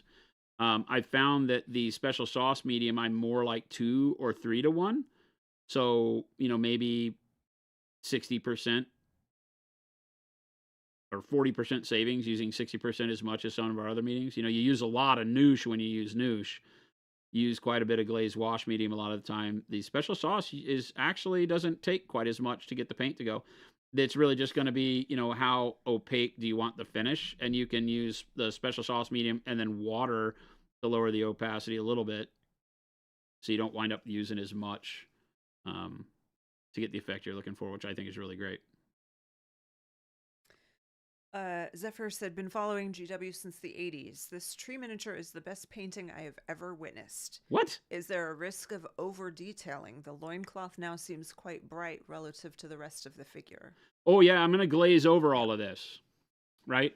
So In I'm going to do a glaze. progress. So I'm brightening all of the leaves up more because the leaves, if you think about texture, leaves I think of as having that waxy kind of finish to them. I mean, you can find leaves that are kind of more flat, but on this, I'm kind of like thinking of, like almost a leaf that looks plastic when you see it out in nature. And so I'm painting them brighter because they'll have more reflective quality to them than the wood. The wood I want to feel more rough, and in order to do that, because the sculpt is smooth plastic, but I want to paint it in a way that doesn't have as bright of a shine to it, so it feels like it's absorbing more of the light. It's rougher texture, because that's what creates matte finishes. A rough texture refracts light or reflects light in multiple directions, so that it doesn't all come back to your eye, so you don't get a shine on it. And the waxiness of the leaf will reflect the light. It'll hit it and bounce off in a particular angle, and if you're looking from that angle, you'll see that shine more. And so that's what I'm doing here. That's why all the green is much brighter than anything around it right now. But we'll glaze it, and then that'll take that brightness down, and then we'll highlight it over that again. It'll make sense in a minute, or it won't. Punisher wants to know if you can use the special sauce with a regular line, or is it really just meant to use with the transparents? No, with the regular line. I've used it. I don't know that I've used it with the transparents yet. I mean, I have in testing, but I don't know that I've done it on stream. No, it works. It works great with the transparents, but I've really focused on making sure it works great with the regular line, so that every color you love can be, used this way. I use it with Jade. We've used it with, what else do we use it with here recently? Dark Sea Ben, right? Oh, the Dark Sea Ben worked like a champ. Holy hell on these cloaks.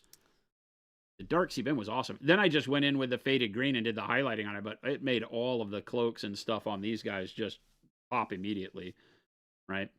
It's hard. It's really hard. It's kind of cheating showing you this because I highlighted the brighter spots with the faded green again. But that's all this is a layer of the Dark Sea Ben mixed with a special sauce medium over the white primer, and then the highlight with the faded green. So 2 colors, and you get really, really good depth on the cloth. You've also done it with metallics, right? Huh? Have you done it with metallics yet? I have done it with metallics. Yep. Yeah, we've used it with metallics. Not on any of the models I have here. They were. Oh yeah, it is. It's on these guys, right? Yeah, it's on like this guy. These tiny models. Tiny guys. Right?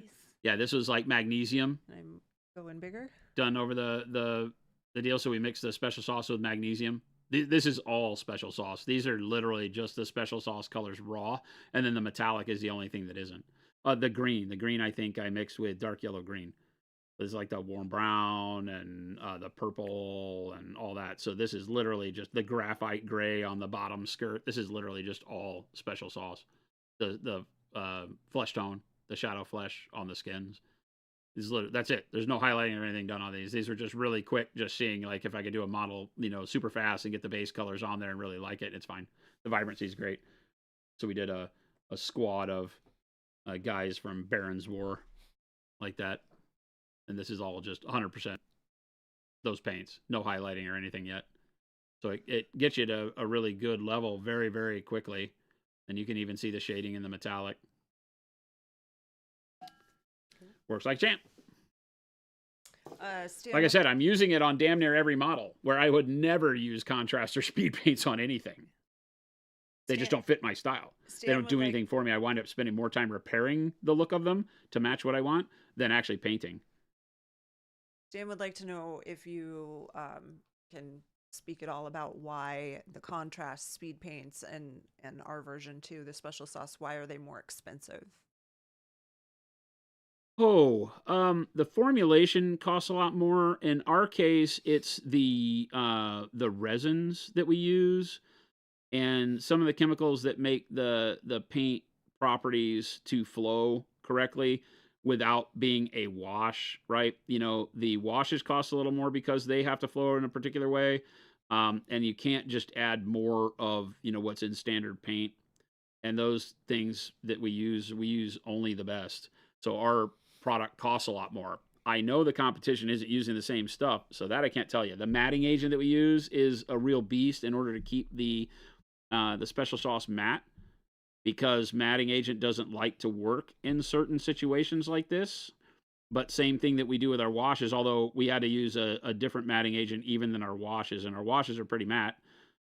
But with these, we had to go to another one that is kind of like, I don't think this is the only product it's used for, but it's made in, it's a very rare product. So we, you got to pay the price for some of that. You know, when we hunt around and we say, is there anything made by man that will do what we want to do? In a lot of cases, when we start out, the answer is no. And then we just have to continue on digging for other products and pay more money and all that stuff. So, and also with the pigment, right? It's the pigments we use are very expensive. We use only the best pigment that you can find, and that's all done by series. And in these paints, we've got some high series pigments, which cost quite a bit. So we don't make you pay different by bottle, though. But I think, I don't know. For other companies, I can't speak to why they do it, why they charge more. Yeah. Oh. I would think something similar.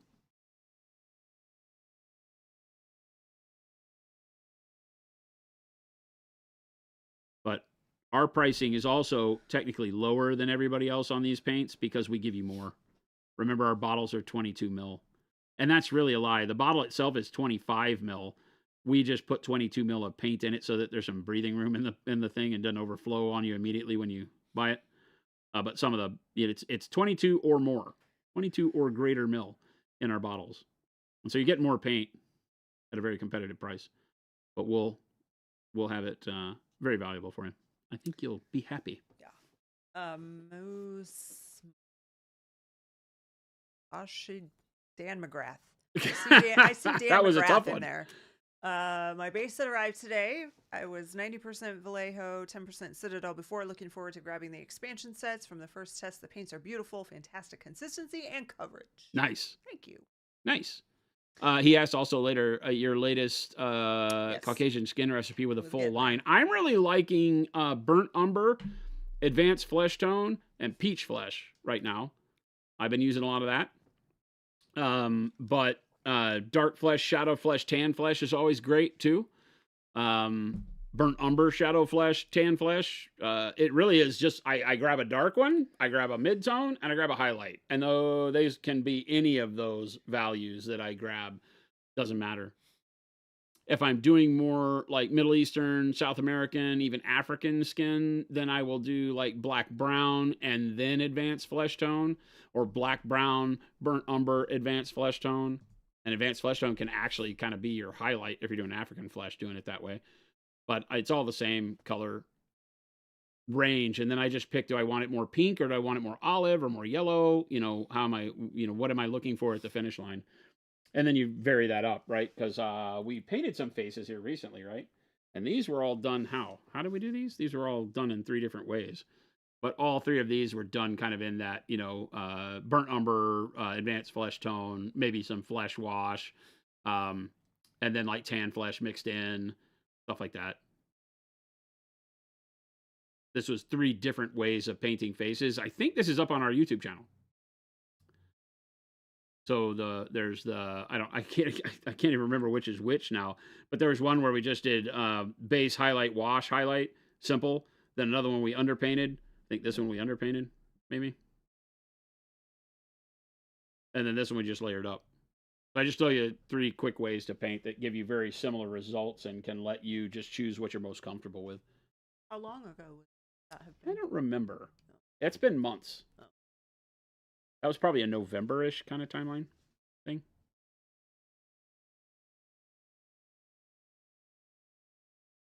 I don't have the Christopher knowledge. Yeah, and Chris knows how he titles them, so he just, I think, searches for titles. So easy.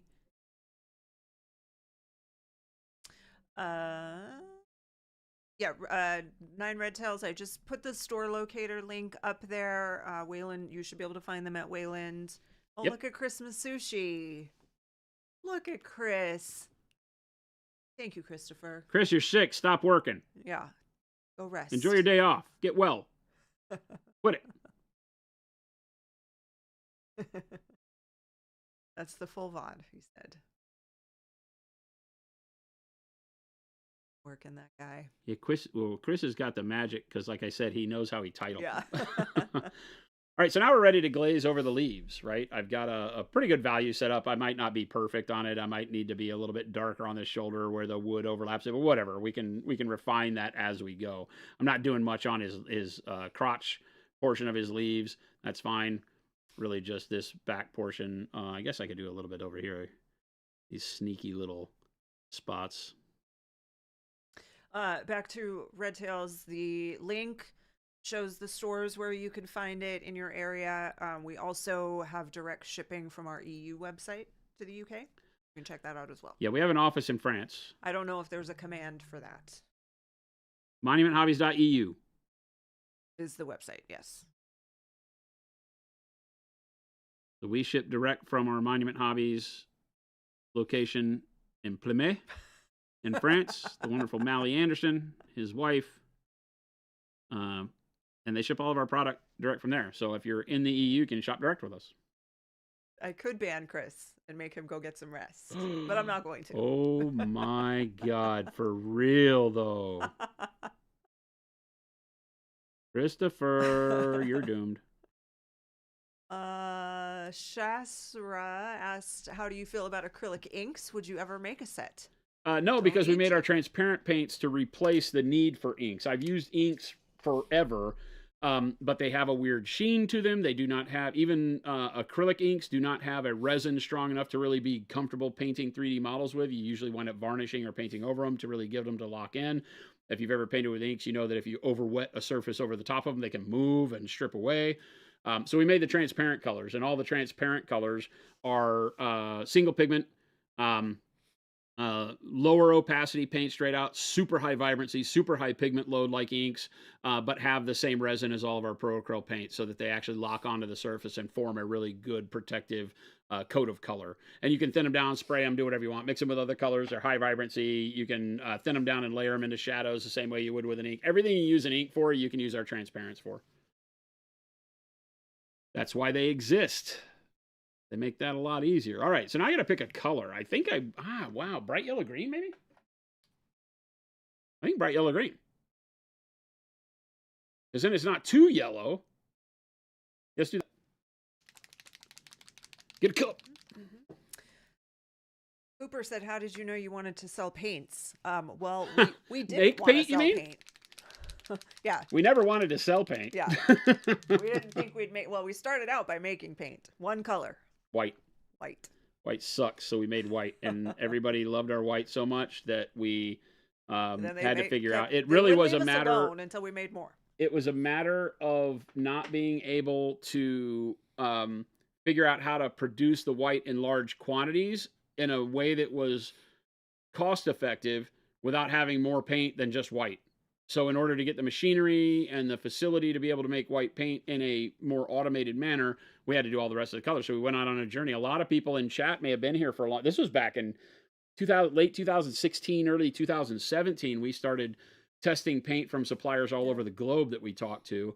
And some of them wanted more money to get started with, you know, like the people that make Army Painter and the people that make Tooth and Coats and all the other paints on the planet. We didn't have enough money to deal with that company, those companies. There's a couple of companies out there that make everybody's paint.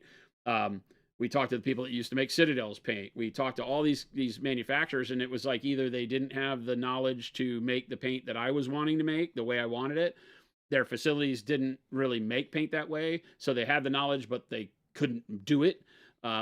Or they cost too much, right? And really, there wasn't anybody that could make the paint the way I wanted it to at the time. They just weren't interested in changing their own formulations and ideas about paint.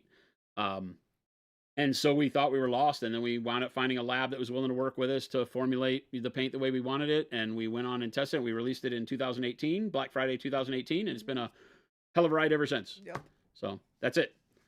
I just wanted every product we make is a product I feel would make my painting journey better if it existed, and so we make it. That's why we don't make everything. We don't make a wet palette. We don't make a lot of things that people wish we made, because there's already good versions out there that if I were going to use a tool like that, I would use that, or it's a tool I don't use. And because you can come on here and talk to Jen and I own the company, that's it, right? And so, if you come in here and you ask us a question, we want to be able to tell you unequivocally why we believe our product is the best and why we use it and how we use it and how you can get the best results out of it. So if it's something I don't use, I'm going to stutter step and not really be able to convince you. And that doesn't feel right to me. So we don't sell products we don't use. That's it. We make what we use. What am I looking for? Glazed wash medium. Ta-da!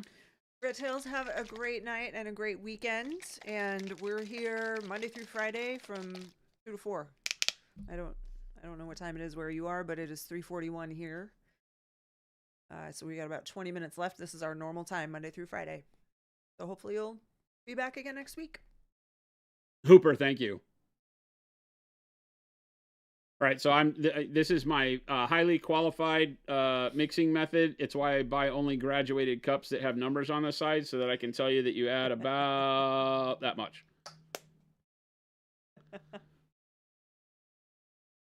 And then you do water, and you just kind of close your eyes and squeeze the bottle once. Very scientific. Yeah, I'm super scientific. If you were to mix this incorrectly, could explode. It might. Boom! Screen goes black. Yeah. They are not volatile. 2.225. There's no volatility to our paints. They will not explode. They will not explode. The glazed wash medium will make sure that the color runs into the recesses the way I want it to. We could have mixed this with special sauce, but I don't know that I want it to be that intense. I'm really looking to reduce opacity like that. Ba-ba! You got to get hand tattoos too. Boy, this hobby it's expensive and it'll make you unemployable. So just remember that. Hand tattoos. Opacity checkers on the back of your hand makes the world a better place. Chuck! Hello. It's a gentastic day. All right, so we flattened out our green by doing the bright pale green. Flattened out meaning that neutral green that we put on there doesn't really spruce things up very much. So now we're going to take this as a glaze, and you'll see what it does over the bright pale green on my thumb. And now we'll start doing that on all of this. We'll let it go into the shadows, and I'm going to layer it up.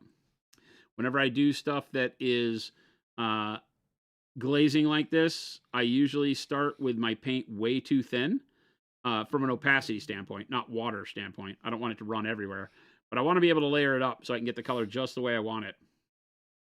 That's what I'm doing here. We will put on multiple coats to get the yellowishness to where I want it. And I just want to make sure I don't build up too much liquid in any of the crevices is my big thing here, because some of these are pretty really deep. Cool.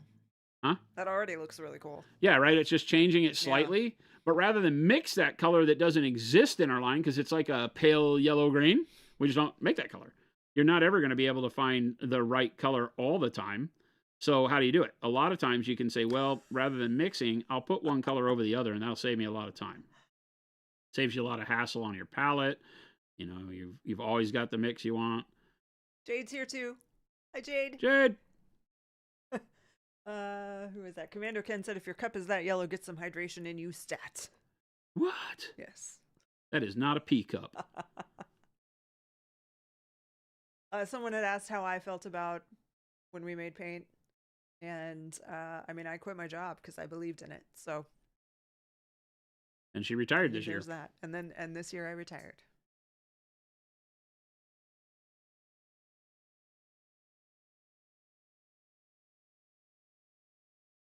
Oh, someone asked Chuck how he's been, and he just said cold. What's that? Someone asked Chuck. Ghost Hunter said, asked Chuck, how about you? How have you been? I've been good. How about you? And Chuck said cold. Cold. There you go. Now I've brought some shine back into it, and some coloration that brings that green to where I want it. I still have that deep sea bin forest green blue color in the background. That's what the base was. And then we just went over it with green. And now the bright yellow green as a glaze. Oh, I guess it was the bright pale green that you just saw me do. Bridget Phoenix said, I've taken notes and going to explain to the fiance why I'm getting a tattoo of a palette on my thumb and checkers on the back of my hand. Yep. Go. Telling you. Say, well, the guy on the internet said, Internet Man says, Snow in Florida, Ghost Hunter. That doesn't seem legal. yeah, I think it's time to contact your congressperson. You definitely don't pay taxes in Florida for snow.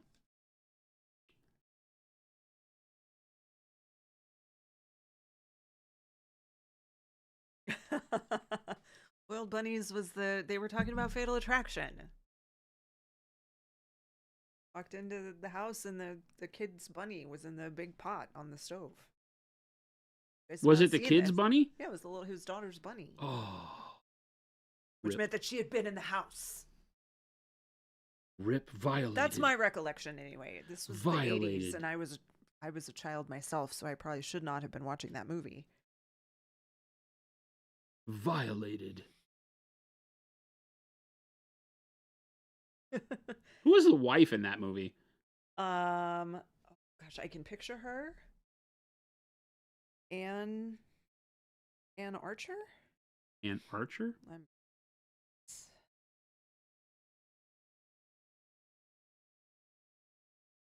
Oh my gosh, look at me. Did you get it? Yes. Nailed it.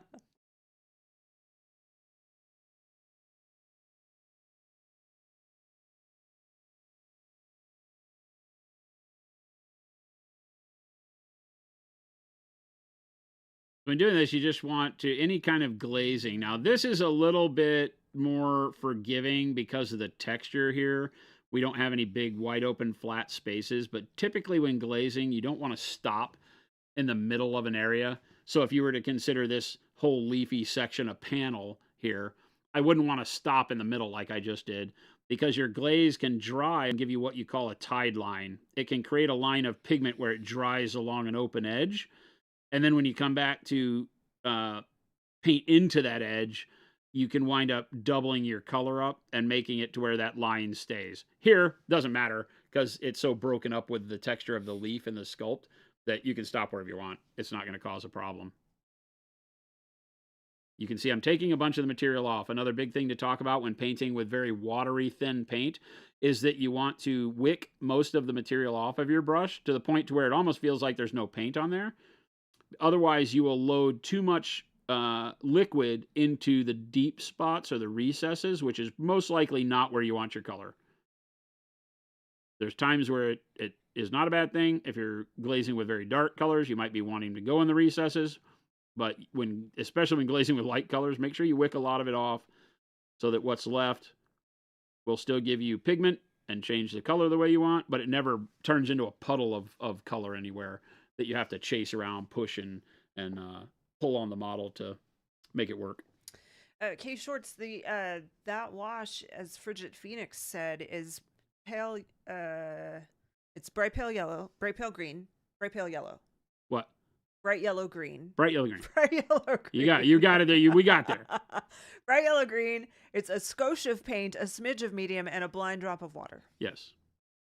A blind drop of water. Yes, that's a good way to put that. Stop it.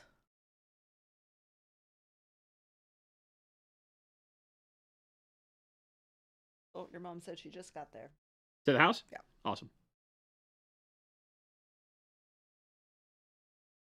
Vigilant Artistry, thank you. Artisty, sorry.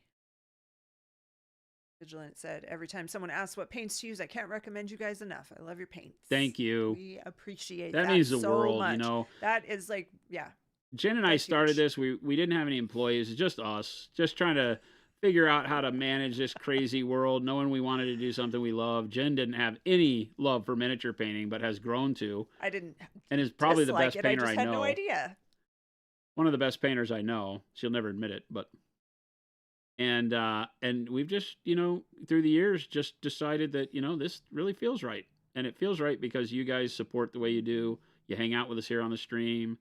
You become more than just receipts and a checkout counter. And we really appreciate that.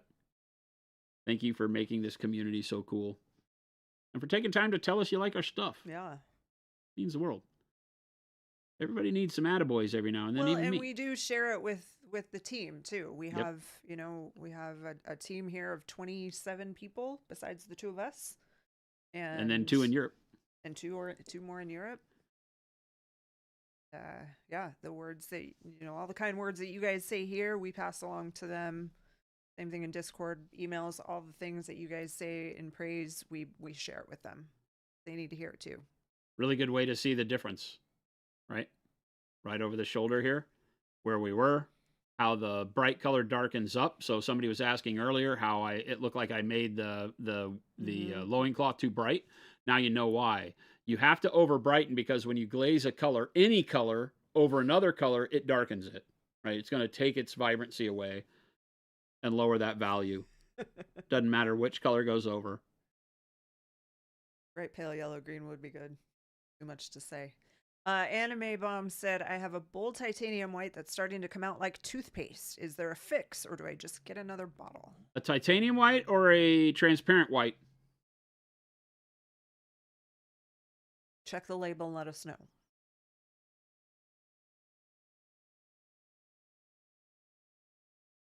Transparent white is zinc, and after a while... Titanium. Huh? Titanium. Yeah, it shouldn't be thick. Contact customer service. We can help you out if it's a problem. Well, how old is it? Well, contact customer service and let them know. Yeah, but... We're not going to fix it here. Well...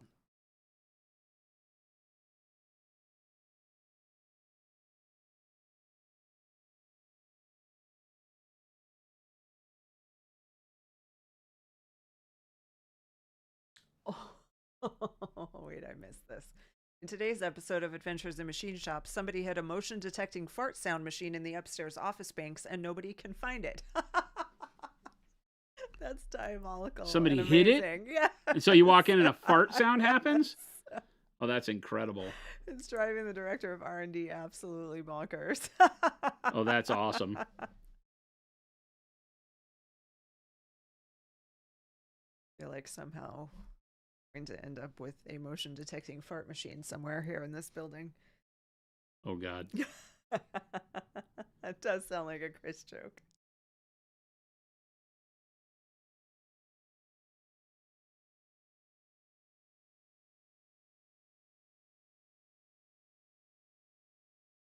I just did, I think. What's that? Blocked the kickbot. Oh, another one over here. Oh, I did it on here.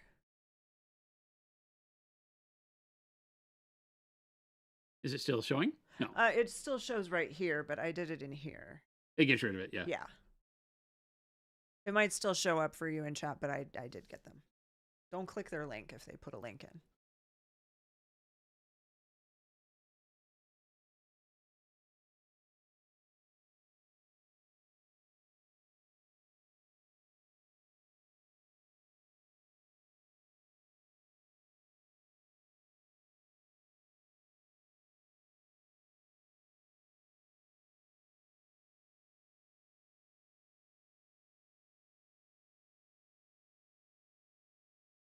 Shastra, that's awesome. Shastra said, I got a set of the wizard's butt and have been working on painting a skirmish army using only them, black and white, and it's been a fun challenge. Nice. Yeah, those 6 colors are really good. They're all pretty dark.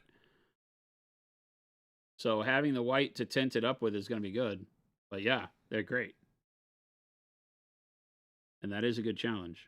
I've had a lot of people contact us saying they're doing that. Send me pictures of models saying I used only wizard's butt on this.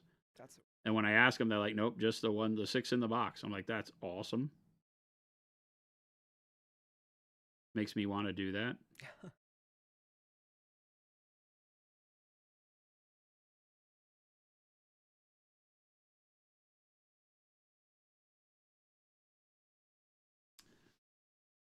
Boom. Leaf.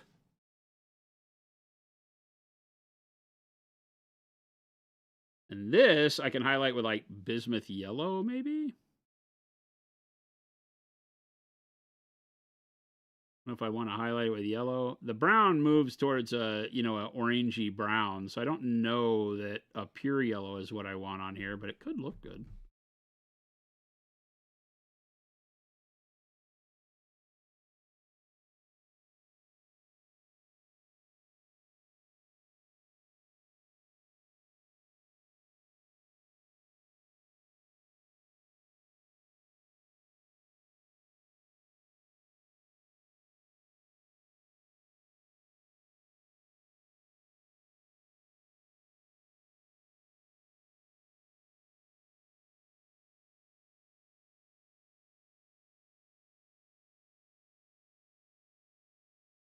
I love painting this way. I don't like building up colors in millions of glazes. I like underpainting for my glazes, doing value sketches and such, so that you get the brightness and then you layer 1 or 2 layers of glaze up. You'll hear me say that quite often. It is so much more rewarding to take your time and do the value sketch rather than trying to build up bright yellow green over 50 million brushstrokes over this area would be an absolute pain in the butt. So rather than attempting that, this gets me exactly what I want in 1 coat of paint. Keeps my values dialed in. I get good shadow and brightness. And then all I have to do is come back and do my final highlight.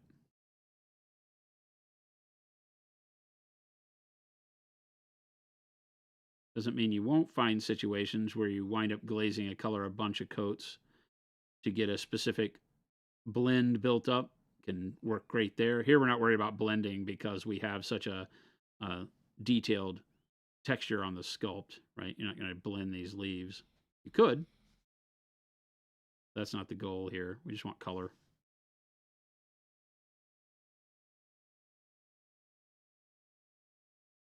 I like it. Oh, good God. I keep finding where I haven't hit it with color.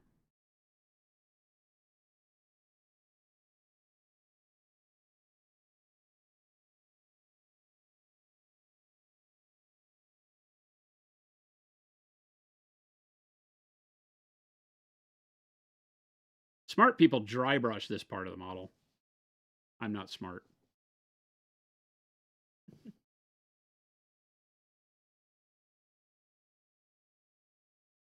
Now our values are much more in line with what they should be. I like it. Good.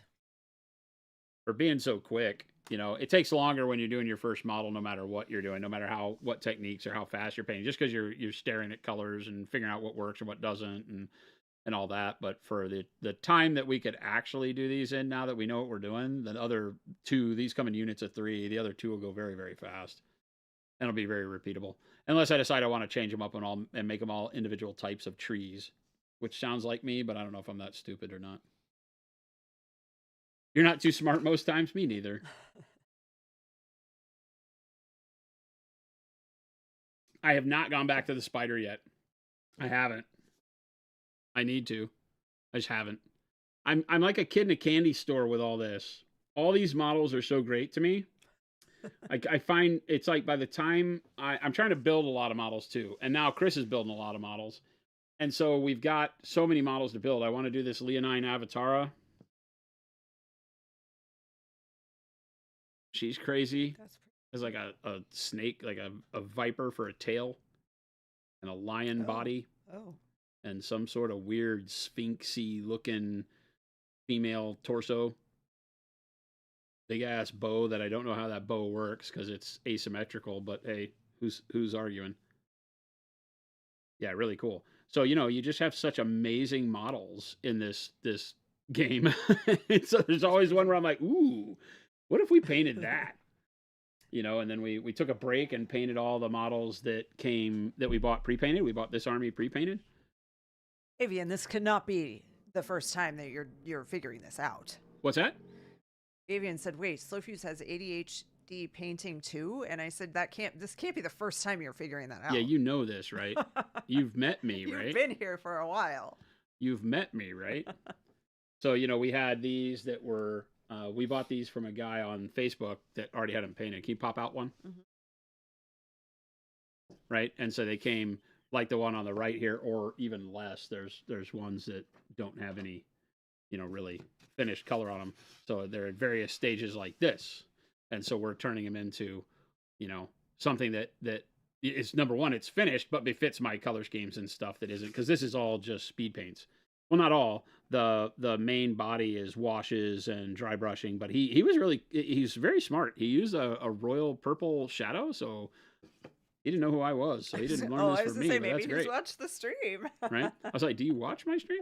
But he has a royal purple shadow underneath this kind of dark sea bin, and then I just go and dry brush over the top of it to make it look a little bit more stone, give it a little bit more value, and then we pop some stuff, even poor man's OSL on the flame, and things like that, so we can turn it into an army that has a lot more contrast and looks a lot better. And this is super fast, right? Because we're not worried about it. We're just taking something.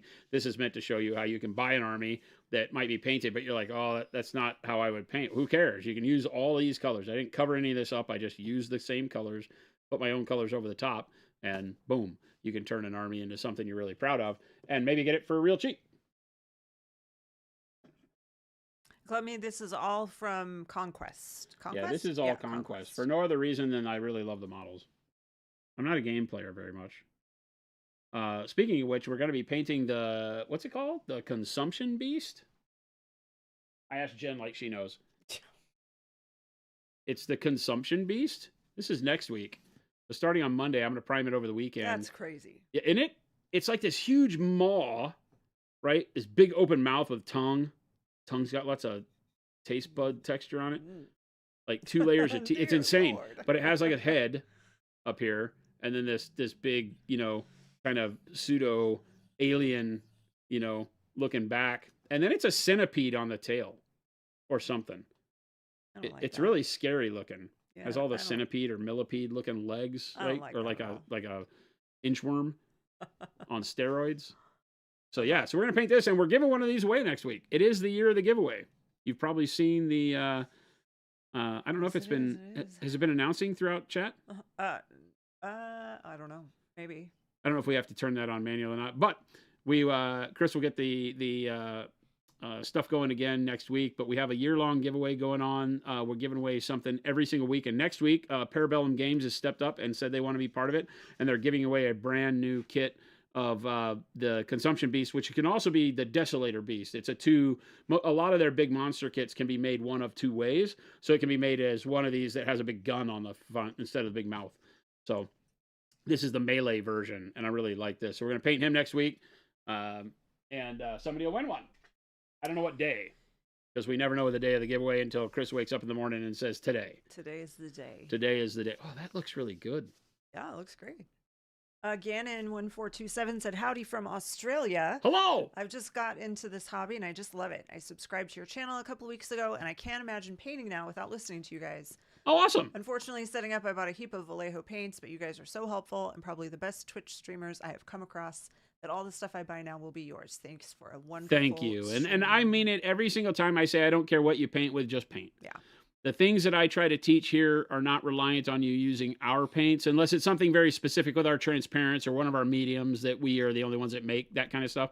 But mostly I try to teach you techniques that you can use no matter what colors you have in front of you.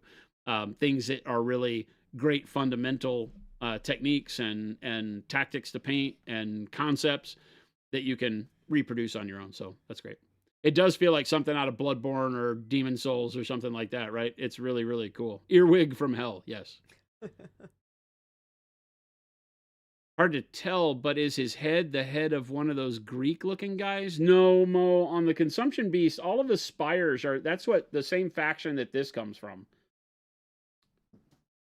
are the spires. So they are able to do all the biomancy. So they make really crazy avatars out of various different body components. So that's why that one's so freaked out. And technically, these are the same entities. These guys just went off into the forest, and instead of using the bodies of the dead and cadavers, these guys use nature, trees and rocks and things like that. So, oh, it's 4. It's 4. What the heck? Are we supposed to quit? I think so. Tribe the Demon, thank you. I bought a few of the signature paint sets to try them out. Pretty sure I'll love them, so I'm planning to get the mega set next month. Tribe, awesome. Awesome. Which signature sets did you get? You can't go wrong with any of them. They're all fantastic. Definitely. I find myself using Ben's and Vince's the most, I think. That's not fair. I use all of them. Yeah. Jesus, now that I think about it, there's colors from every single set that I use all the time. We're all good. Not a bad one in the bunch. God being high when he made the platypus. Yeah, he was definitely under the influence. How about we take a duck and made it with a beaver? Avian, thank you for hanging out. Thank you to everybody that hung out watching paint dry with us. Hope you had some fun watching some craziness happen here. Again, this has been a really neat one because we started this at the beginning of yesterday's stream as just black primer. And so in two streams showing you how you can get some really cool color depth. Can you pop in one? Mm-hmm. You'll notice the royal purple base coat that we used, and then the jade that gives that kind of green glow to the purple in the shadows, and then the khaki that sets up the brown really. Then we dry brush some bright ivory over it, and then use brown transparent really thin down through the airbrush, and that's what gave us the brown wood color. And we sprayed that into the shadows over the purple and everything to unify all those colors so that it looks like we've done a lot more blending than we have because it's just airbrush coating, but it takes the softness of the airbrush away and gives you a little bit more of a blended look. And then then just doing all of the texture highlights on the brush. And so other than the fact that you're painting a million lines to bring the wood texture in, if you're crazy like I am, you could have dry brushed that if you were going faster, and got pretty good texture out of it with a small dry brush. And then just what you saw us do for the green on the leaves, which is really simple. And we'll still need to highlight the leaves, brighten up the highlights on the wood as we come up towards the head and the top of the arms. And then just pick the details out, right? Because we just got a couple skulls, bones, things tied to his arm. This crazy eye we got to figure out. But other than that, I mean, the tree itself is pretty done. I need to do some highlighting on the legs from the waist down. I kind of stopped up on the chest and I didn't do the back of the arms. But for table ready, angry tree, he's doing pretty good.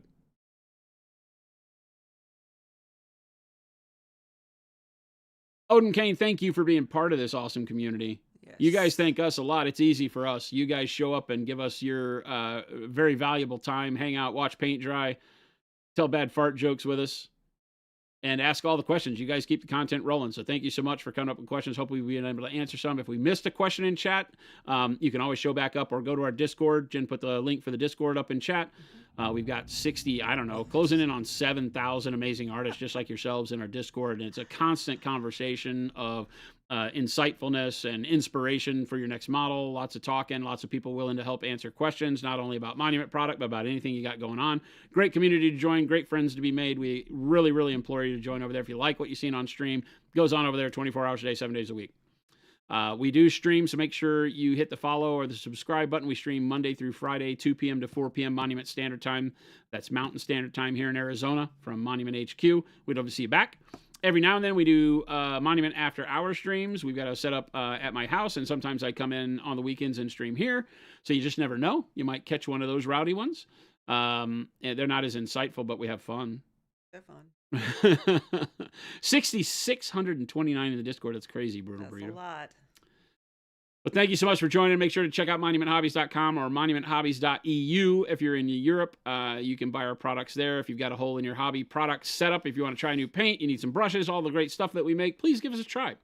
We are much appreciative that you love our stuff. So thanks so much for hanging in there. Jen is going to find us somebody to raid. I am. And then we will catch you back here on Monday, if not sooner. Thanks, guys. Bye, everyone.